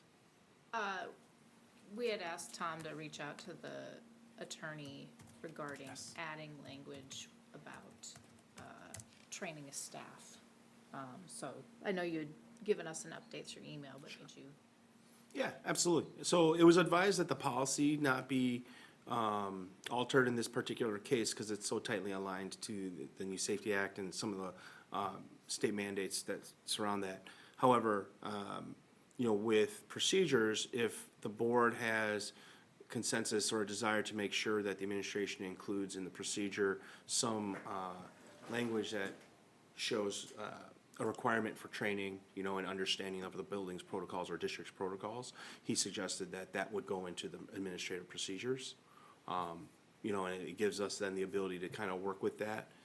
We have time to create that, and then we could always follow up at our next policy committee and talk about what that might look like and then possibly even a draft. Because one of the things we talked about at the committee meeting was we would want to probably clean up our current procedures we've shared and use the template that IESB Press has provided, because that one kind of outlines things a little bit more detailed, and we would incorporate some of the additional things that we do. And then we could have that discussion about training, so. But overall, he advised, I wouldn't touch the policy, but you could certainly take a look at putting that into procedures. The other thing to note on this is that the board decided to move this to a second reading and adoption for tonight, instead of going the traditional first reading in 1 month and then second reading in another month of adoption. So with approval tonight as an action item, it will be enacted. Correct. Okay. Any questions on the training component or on and thank you for bringing that up, Kristen, on anything else related to this? I would like to see something about training somewhere. And if it can go into procedures, that would definitely be something. This is a new thing, and I think it's really important that we make sure that we're training everybody on this. So that is something I would like to see in procedures, if everybody's comfortable with that. Does anyone have any particular issues with putting it in the administrative procedure? Hearing none, I think that's it's recommended as a strong recommendation if, since we don't write procedures. Right. That it gets included in an expectation that we would be looking for that. Alright. Does that make sense? Yeah, absolutely. We can. Okay. All right, so, I will entertain a motion to approve policy revision as presented. So moved by Raquel, Second. second by Katie. Cindy, please lead us in a roll call vote. Suziki, Yes. Sliger, Yes. Meadows, Yes. Kilberg, Yes. Gonzalez Thomas, Yes. Garo, Yes. Aralagi, Yes. All right, motion passes. Thank you very much, everybody. I really kind of appreciate the whole, that everybody came to the policy meeting. That was a very good discussion. Got into a lot of kind of deep discussions about it. I appreciate you showing up, sir, to witness that and provide your input at the beginning through public comment. Thank you for doing that. And I think in a lot of ways, it was a really good example of how we think we kind of walk through the process. So, all right, item 9, discussions 9.1, board follow-up discussion. There's a couple of items on this one. Feel free to speak as you wish. You know, this is up to anybody to have that discussion. But one of the things that was kind of talking with Tom on board building tours, due to kind of the timing of that and needing to make it a board meeting and not sure when people are gonna go or not. One of the topics that I had broached was, this is a non-action board meeting. It is one that is not, you know, a requirement for everybody to come to, so that if it works out that it's kind of scheduled that, like, I've been on almost every building 4 or 5 times. I may not need to go on this. That just way to keep it efficient and effective, and then if it falls below the board, kind of the requirements of posting it as a board meeting, we can certainly tell people when they are scheduled here. But, you know, that keeps us from having to do all the formalities of having, you know, someone start the meeting, close the meeting, and everything else. So, does that make sense? And then, once they find out who's interested in kind of touring whatever buildings, can kind of work to schedule those in the best grouping possible, in a way that makes sense. That sounds good. Okay. That's okay, Edward? So the one thing then too is, if the board doesn't mind, we've been looking at calendars and talking about the work scope. If we could push this back into maybe a little bit into February or early March, just given, you've heard some of the updates, there's some ongoing work going on in terms of preparing for our capital projects. So we'd appreciate if we could just back off the January. I know we originally said let's look at late January, but if we don't mind, we'll go to like February, March, early March. Yeah? Okay. All right. Might be warmer walking from building to building. Awesome. Okay, All right, so thank we'll- you for that.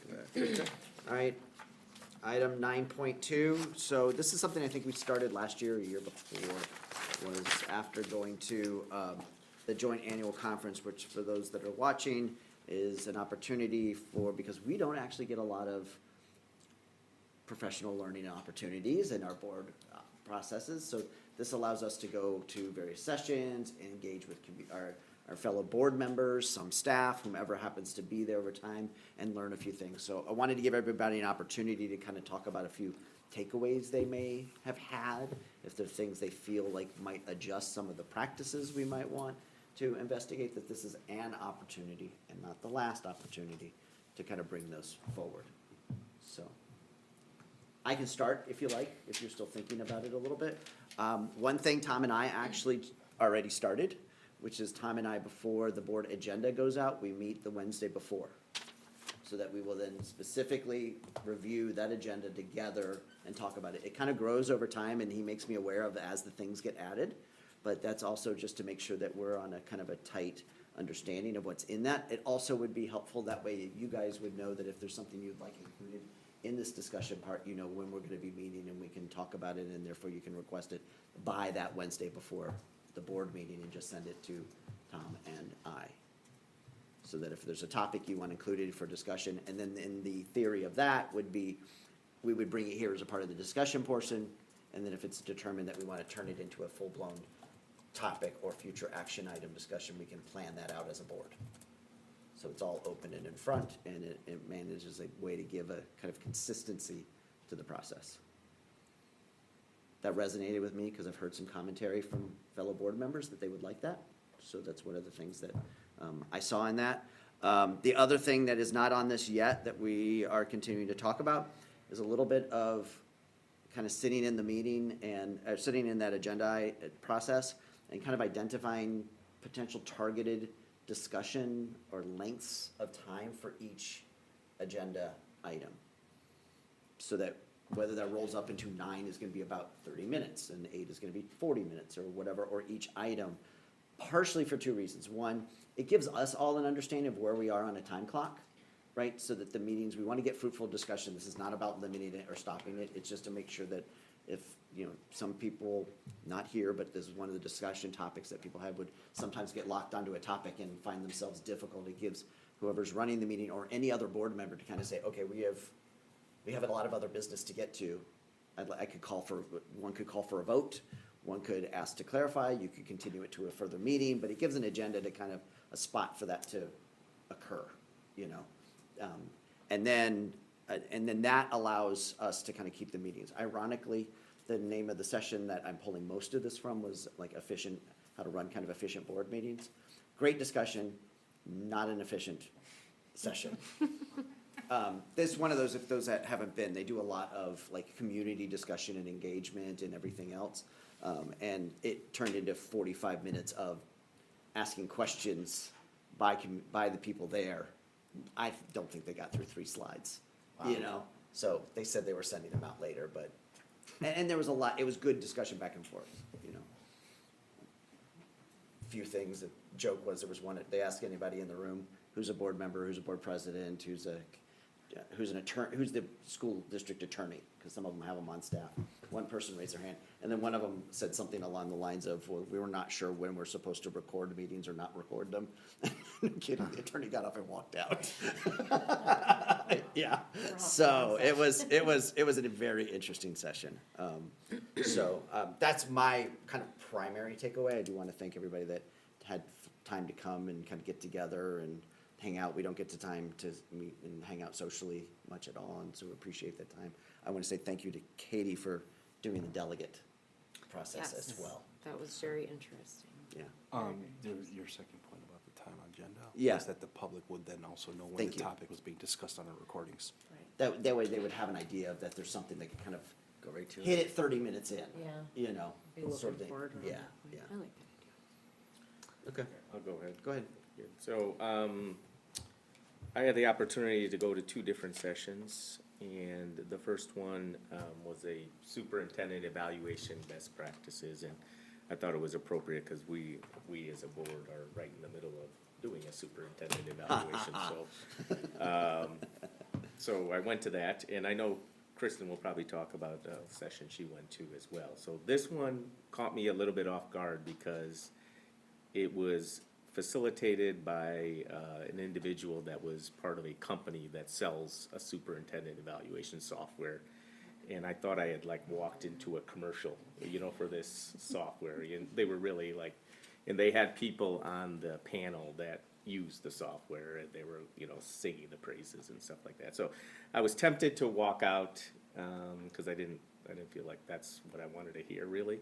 But it actually turned into not a bad session, and it talked about, and it's not necessarily these are revolutionary concepts or anything, but talking about goal setting. One of the things I did pick up on is, and I found this out, as we're doing Tom's evaluation, starting that process, is I was trying to, recollect things that happened over the course of the year, and they made a point of we should be documenting significant actions and accomplishments throughout the whole year.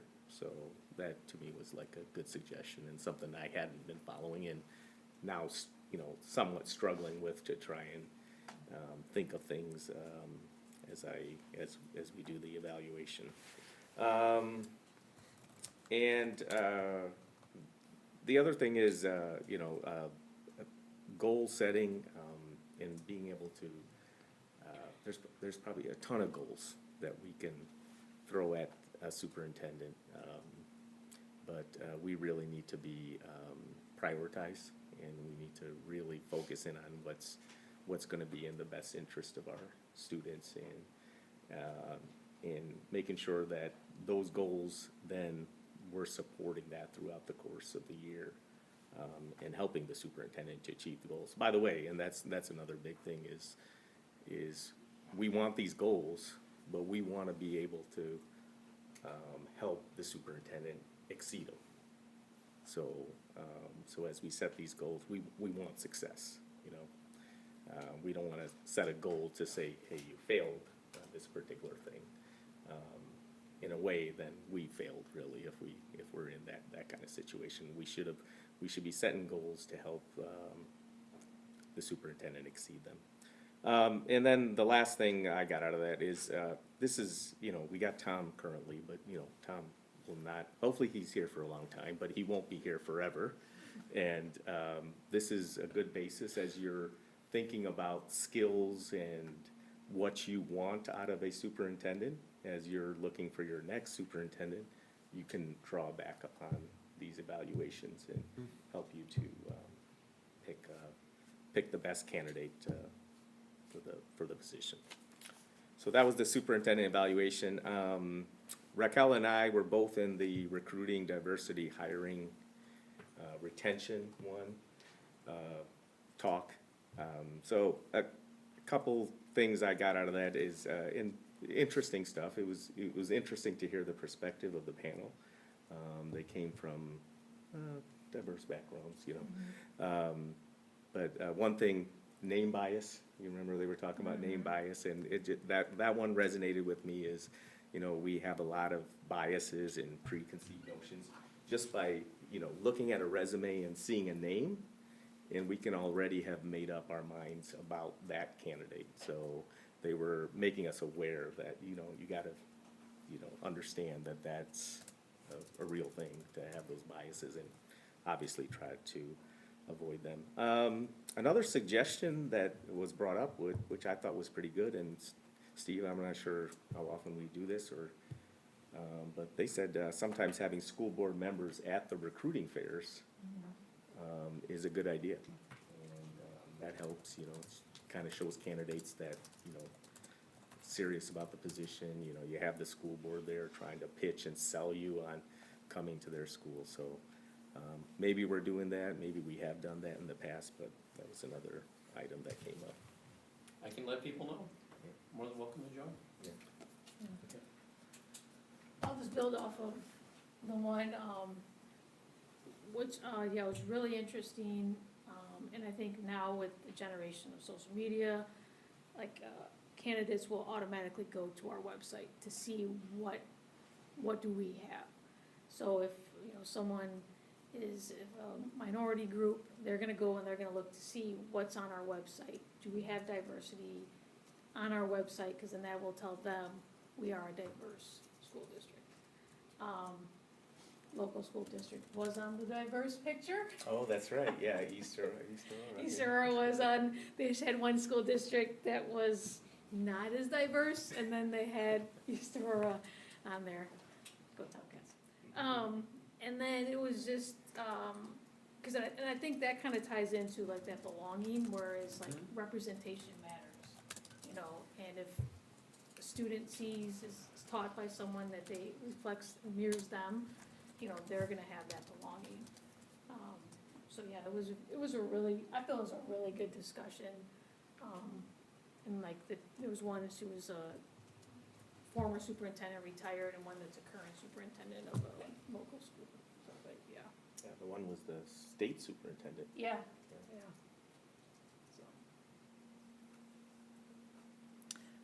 So I went to Dollars and Decisions 101, which was Tony waits with bated breath. Sounds excellent.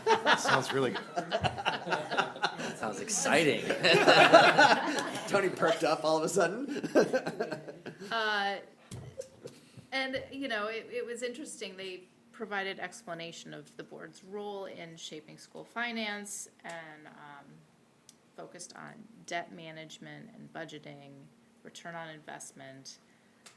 It was interesting because we were at tables and we were given examples of kind of imaginary school districts that have, you know, there was one that reminded me of our school district because there was a school district with failed referendums They had buildings that needed to be updated.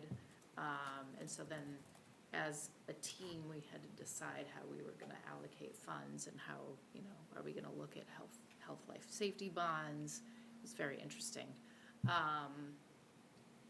So yeah, definitely worth my time. It was great.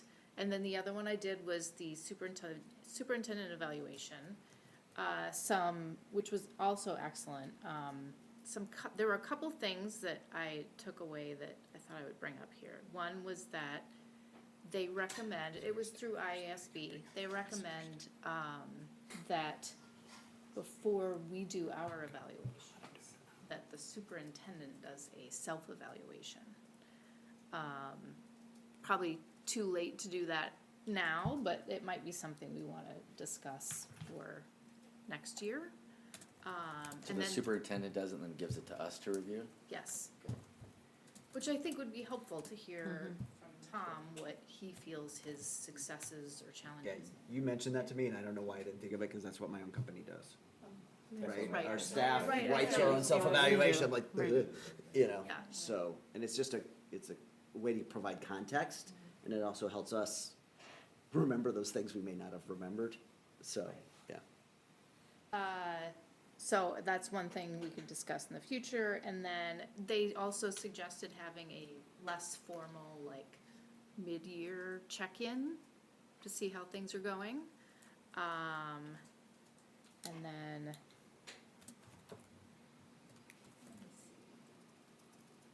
I think those were the main takeaways that I saw. I felt like we're on a pretty good path, especially talking to other people.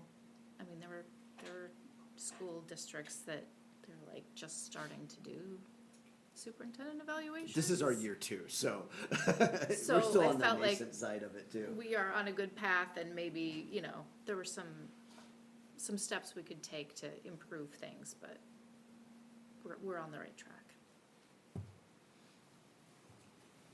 All right, I guess it's my turn. I also went to 2 sessions. The first one I went to was called Leading Schools in a Highly Polarized World. It was led by Dr. Ronald Thomas from Townsend University, and it was basically, his discussion focused on learning how to depoliticize school improvement and empower stakeholders to work together. And I guess his thesis was sort of 3-pronged. It was, you need to develop a vision and goals for student learning, shared by the majority of stakeholders in the community, then use evidence to document the current reality of performance, areas for strength and growth, and then identify systems with the most potential to make a significant impact. He also spent a significant amount of time talking about how you can have the best people in the world, but if you have poor systems, they will fail. So you have to have strong systems in place for success. And then the final thing I took really was that we need to focus improvement initiatives on actions that address current needs of the children in the district while maintaining a blame-free environment about the past. So I thought it was pretty good. He was actually interactive. After the presentation, he gave out his email address, and you could ask him questions or have slides sent to you, and I did that on a couple of them. So I thought that was good. The second one I went to was Trust, the Key to Successful Education Leadership. The first thing that was interesting is I sat down, I was sitting right next to the U46 superintendent, and the superintendent from West Chicago was like on the other side of me. So it was like people from our area. So we had some really good discussions. And this was all about trust. This David Horsager led the session. He's at the Trust Edge Leader Institute. He's a very dynamic speaker. It was very interactive. There was a lot of small group talking. And basically the thesis of his presentation was that all high-functioning organizations have trust, and they need to build a culture of trust. And so he talked about strategies on how to build trust across all levels, from admin, teachers, parents, students. And he had like 8 pillars of trust, which I'll share, which are clarity, compassion, character, competency, commitment, connection, contribution, consistency. There was a little bit of a, like Rob was saying, like he has a book out that he would reference quite a bit, that if we wanted to get deeper dive on it. So I did look at it. I think it was for sale at the conference, and so if anyone would be interested in that literature, I could direct you that way if you wanted it. I was at the delegate assembly, which was extremely interesting, it takes a really long time, but the process is very cool. But the session that I really, really loved was one on student board members, actually, and I had notes and notes and notes, and this is not the right notebook, this is from a different conference that my partner went to. Whoops. But I think the biggest takeaway from what I saw was, Oswego has 2 high schools, and they both have student board members sitting on their board of directors, and it was really interesting to see, like, what impact it had on the kids, but even more interesting to see what impact it had on the adults in the room. The kids were super enthused about, like, being involved and feeling empowered to speak on behalf of other students, but the adults felt especially empowered having those student voices right at the table with them. So that was my main takeaway, I think, from everything that happened at the conference, was just watching Oswego go over that process and what it looked like. So if anybody wants to, I know we're gonna discuss that in a few months. If anybody wants to kind of just look up Oswego, I will find my correct notebook, and if you have any questions about it, I can go into a lot of the stuff they did, but that was my favorite thing of the conference. I actually sat at a lunch with a school district. There was a few different school districts, but one of them had a middle schooler that was there. And she was a board member. It was very interesting to chat with her about it. And you're right, it was, I think she felt very empowered, but everyone that was there, also the adults, were really interested in what she had to It say. was very, like, mutual empowerment at those tables, it was very cool. All right, yeah, one of the things I wasn't able to attend one of the morning sessions, because this is when I was at one of the other sessions, but historically, I'd attended one that was like board presidents or board leaders or whatever, like it's just a get-together workshop talking about it, so they'll usually say, all right, what are your current problems, put on a board, and each table kind of tries to tackle a problem, much like what you were having. But one of the things that kind of comes out of it is, to me, is the opportunity to talk to other board members at others, not just the sessions. That's half the time I think I spend more time getting things from other districts than I do from going to a particular session, because there's so many sessions to go to, and you only have about 2 or 3 slots that you can get in to go see that.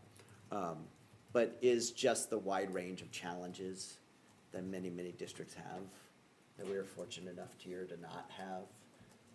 We have a collaborative board, that yes, we have hard discussions, yes, sometimes they're challenging, but we're not at the point where they're just outright kind of fighting each other all the time and not moving things forward, so I always come back with an appreciation for the Batavia community, the school district, and this board in the end, so. All right, thank you very much. All right, and then there's a board follow-up discussion about personal devices. I think you got an update on that. Yeah, so board, I shared a note with you. Gonna send so Drew, Ray, and I worked together on the survey. They were based on the questions the board had. Katie, thank you for memorializing those for me, so we could just move that into my meeting with Drew when we met about it. They issued the survey, and they closed the survey, I believe, Sunday night, and then so I started kind of going into it yesterday. What I'm planning on doing is giving you a survey, but then you will also receive the actual results of the survey, so you'll have both. I just thought it'd be helpful to synthesize, and plus, I haven't had a chance to kind of fully dive into it myself first too, so I want to see it and take a look, and then, so Drew and I talked about that, and get that in your hands, and then hopefully between now and then to the next meeting, you should have thoughts. I didn't know if the board, if you wanted to set up a one-on-one time, if you wanted to follow up with me, if you read through things and you want to just talk about it and what your reflections are, I'd be more than happy to schedule time to meet with you and take some notes on that as well, because that'll give me a chance to talk with Drew about then, like how some of the board's reflecting on the results. And then the other thing is, we I think are going to plan on having this conversation at DCC as well, so that our committee chairs can kind of have a conversation and reflection with our union chairs, co-chairs to our committees about the results. So, does that make sense? Yeah, well, so then will this be on the next agenda for Yeah, continued we'll discussion? keep, Okay. continued discussion. Okay. But yeah, so I'll have everything to you, probably right around the same time I'm giving you the weekly update this Friday. Is our continued discussion to decide if we want to hold another discussion about, like, if we actually want to look at the policy? Is that what we had attended? I feel like that's what I remember us saying, like, do we feel like we need to have a convo? Like, is the policy working once we heard the information? Is that what we were doing? Okay. Yeah, I think it's to, even just in general, just what your reflections are, you know, after you hear what the teacher results were on it. And then pairing that with all the building presentations that had gone on, you know, kind of just taking it all on whole. And then you guys being able to have a conversation about, what does this mean to you? What are your thoughts?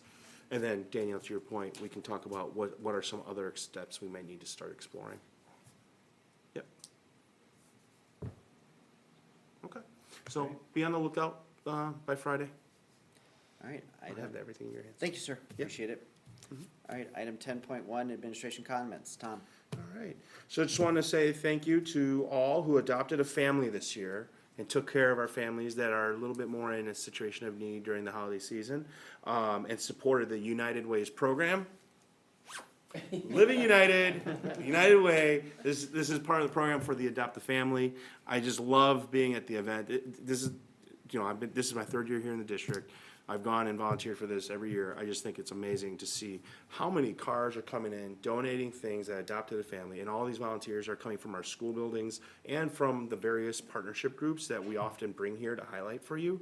Having volunteers there, you know, you have our wonderful leadership team here, and Amy and Holly, and I don't know, it's such a good thing. So I just wanted to say thank you, and I wanted to thank also our local VFW for hosting the event every year and allowing the volunteers to use their facilities as a storing house, a place where we get the work done, and then also where the families will come and pick up their bundles of joy and gifts, and life's necessities, which the distribution will be tomorrow.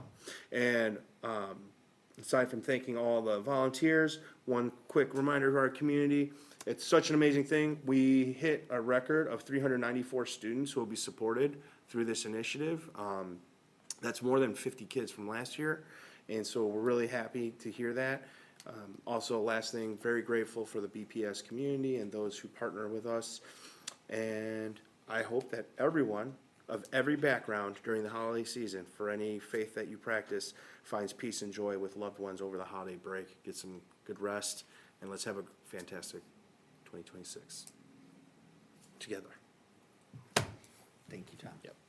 All right, board comments. Would anyone like to make any closing comments? I guess I will start. Everyone's looking. I don't know, everyone's feeling this way. I didn't. That's the way it works. That's the way it works. Sorry. I think she started first almost every other Yeah. meeting too. You should just say, Kristen, do you have any more? no. I just wanted to say thank you to some of the schools that have reached out to invite us to activities, and I know we're trying to work out how that's gonna work going forward. But I volunteered at Grace McQueen at their Winter Wonderland, that was fun. Like I mentioned earlier, the CKLA curriculum, I did a kind of observation there. So yeah, I think it's good for me too to actually get into the buildings and see them a little bit. So yeah, thank you. Keep the invitations coming. And yeah, I just hope everybody has a nice break and finds some time to relax and be with loved ones. So, yes, happy holidays to everyone. Enjoy your time off. And this is gonna show my ignorance here. Are the high school kids taking final exams this week? Thursday and Friday, yeah. Okay. That's so- why our ambassadors. Yeah, that's All what right. Okay. So kids can go out there and just kick butt on those final exams. Do great, I know you will. And then enjoy your time off and recharge and get ready for the second semester, and same for the teachers and staff as well. Thank you for 2025 for all you guys did. Look forward to the collaboration with you in 2026. And to my fellow board members, also wish you happy holidays and enjoy the time with your families, and look forward to another great year in 2026. So, I went to Atolo, I think it was the 20th of November for the author reading, so just thank you to Architect for the invite. I went for one of the reading sessions and it was really, really nice. The RMS library, state of the art. So it was nice, it was a good reading, he was a really good, taught them how to like do a certain type of writing and it was very interactive and it was very cool, so. And then, there have been some tragic events that have happened recently. The Jewish community was targeted and there was another school shooting. So we have to start this holiday season, we have to start the holiday season with Hanukkah, the Festival of Lights, Los Posadas, the portraying of the journey of Joseph and Mary, seeking shelter, highlighting unity, hospitality, and faith. We have Kwanzaa, the celebration of values coming up. We have Christmas, the celebration of the birth of Jesus Christ, and all these celebrations have common themes, faith, celebrations, unity, etc. All of these use lights or candles to help us get into the spirit. And even though we're going through some dark times, my hope is that no matter what holiday you celebrate, that you can be the light that people need and celebrate our differences and learn from each other. So I just hope everyone has a healthy and happy, safe holiday break. Nice. So I'll echo, happy holidays to everybody. I know we're wrapping up the semester, so I hope everyone gets some rest, can spend time with friends and loved ones. I want to thank everyone that was here tonight, the student welders who were recognized, the esports. I really loved seeing that unity of the parents and the kids all with their jerseys on. I remember when that got approved a year and a half ago, and to see that bigger room, and I know it's just going to keep growing and growing, so anything we can do to get kids together, we're talking about feeling belonging. That was a perfect example of that. I hope they felt the love from our end. I want to say that one thing I went to that was great was the middle school had a concert at the Fine Arts Center. I saw Ms. Garrels there, Mr. Kimming appearance. It was really, every time I attend a theatrical or musical or art performance at the district, I always kind of feel like I just need to go to more of this stuff because it just fills you up. I would say at one point there was snow that was falling on us, so it was a pretty magical experience. So I want to commend the band conductors and Dominic for putting on another first-rate show. I saw this before I came to the meeting tonight, but I saw that Mr. Dennis Piron, teacher and football coach, was inducted into it was a very long acronym, but the Illinois Coaches Association Hall of Fame, which is very exciting, so congratulations to him. I want to thank all the hard work of everybody. This month has been a lot of presentations, a lot of hard work to deliver a lot of information to the board.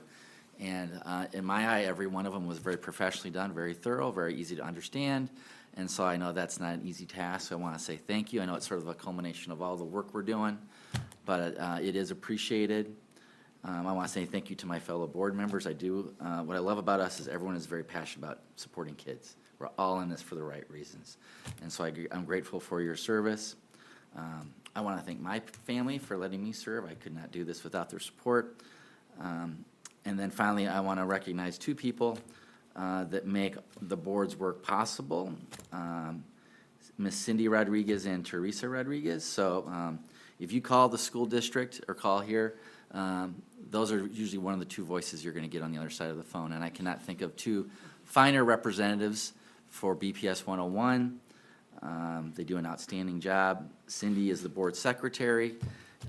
She's present at all our meetings in closed session, and I'll just say the board cannot function without your dedicated service to what you do. I'm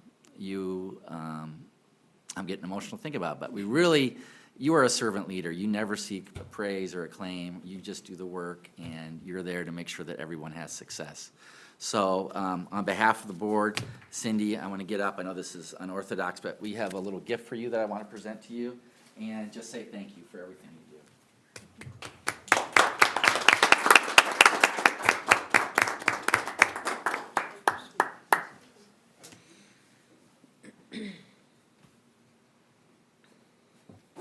For the record, she's one of the hardest people to get a gift for. I talk to Teresa all the time. She's like, "It's terrible, Tom. She doesn't want anything." So I'm done. That's it. All I had to say. Tom, did we have an over-under if Aaron was gonna cry at this meeting? Always take the over on that. I'd always bet the over on that. There's nothing wrong with crying, guys. There's nothing wrong. Raquel, you almost made me cry. That was, no, that was really beautiful what Yeah, you what you shared. said.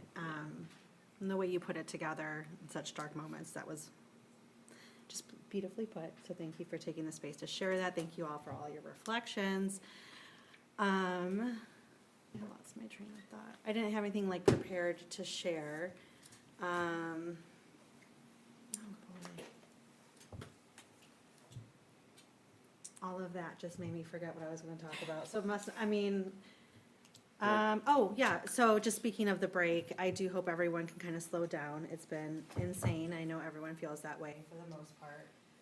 So I hope that over this break, everyone can take the space to empty their schedules a little bit, slow it down, just pause and just be with loved ones or be alone with the book, whatever it is that you want to do, just take space, just to kind of, I don't know, recall the year. And I appreciate you guys all going over the Triple I conference. I wasn't able to go. I can't line up childcare, and all of our family live out of state, so I wasn't able to go. I may be following up with some of you, but I really appreciate you guys taking the time to go over that, and to share what the points that you took from it, as well as like what we do when we go over committees. It's just really helpful when you guys are sharing about schools and everything like that. I used to love being able to go and just personally, with my change of my schedule, I can't. And so I just love that you guys do actually take the opportunity to really spell out what you're seeing, what you're experiencing. So thank you. Please keep doing that. The only other thing I want to bring, and Katie kind of actually hit on it with her Triple I shares, I just want to remind that I did want to make sure, whether it's January, February, to bring that discussion to the table for the student voices, student board members. Okay. That's it. That's all I have. I don't want to be too repetitive. By the time it gets to me, I'm like, yeah, what they said. I really appreciated the opportunity to view the CKLA curriculum. That was really cool to watch. That was a great day. I walked to Louise White one way, and then I went home and had some lunch, and then I walked to JB the other way. And I just spent a whole day in classrooms, and that was really, really nice. Thanks for the building presentations these last few weeks, and I just wish everybody a safe winter break. And I hope we all find moments of rest, joy, and belonging. Thank you. Only thing I won't reiterate everything that was said much better than I would have ever said it, so thank you for putting it in the way that you did. I will state, that while I do want to say an appreciation for everybody to get their rest and break, that I'd like for us all to remember there are people that don't get time off during this time of year, that have to not only work for a living to keep feeding their families and everything else, but have to slay the dragon at our buildings so that they are ready to be back in session at the beginning of the year. So this is, for a lot of staff, this is a little bit of a reset moment while they work to prepare for the next year. So not only mentally, but also for many of our, as they're called, 12-month workers that may or may not get all the time off that some others may get. So appreciate all the time and effort put into this year, and I appreciate you guys as well. Keep up the good work, and I know you will. And thank you. And with that, we are going to be moving to closed session. So the band will go to the board will go into closed session. We will not band. That's a good one. Band. Yeah, we will not. Band's rehearsal. We will not have any action. Dial it back, dude. We will not have any action items after the closed session. You're welcome to stay here if you like, but if you do decide to leave, we want to thank you for coming out this evening. The time is 9:11, and I will entertain a motion to move to closed session as allowed under Open Meetings Act for the purpose of Exception 5 ILCS 120/2C1. Motion by? So moved. By Raquel. Second. Second by Katie. Cindy, please lead us in a roll call vote. Stuckey, Yes. Arlandu, Yes. Garros, Yes. Meadows, Yes. Sliger, Yes. Kilburg, Yes. Gonzalez Thomas. Yes. All right. The band. The band's gonna get back. Going to closed session. Hands back there.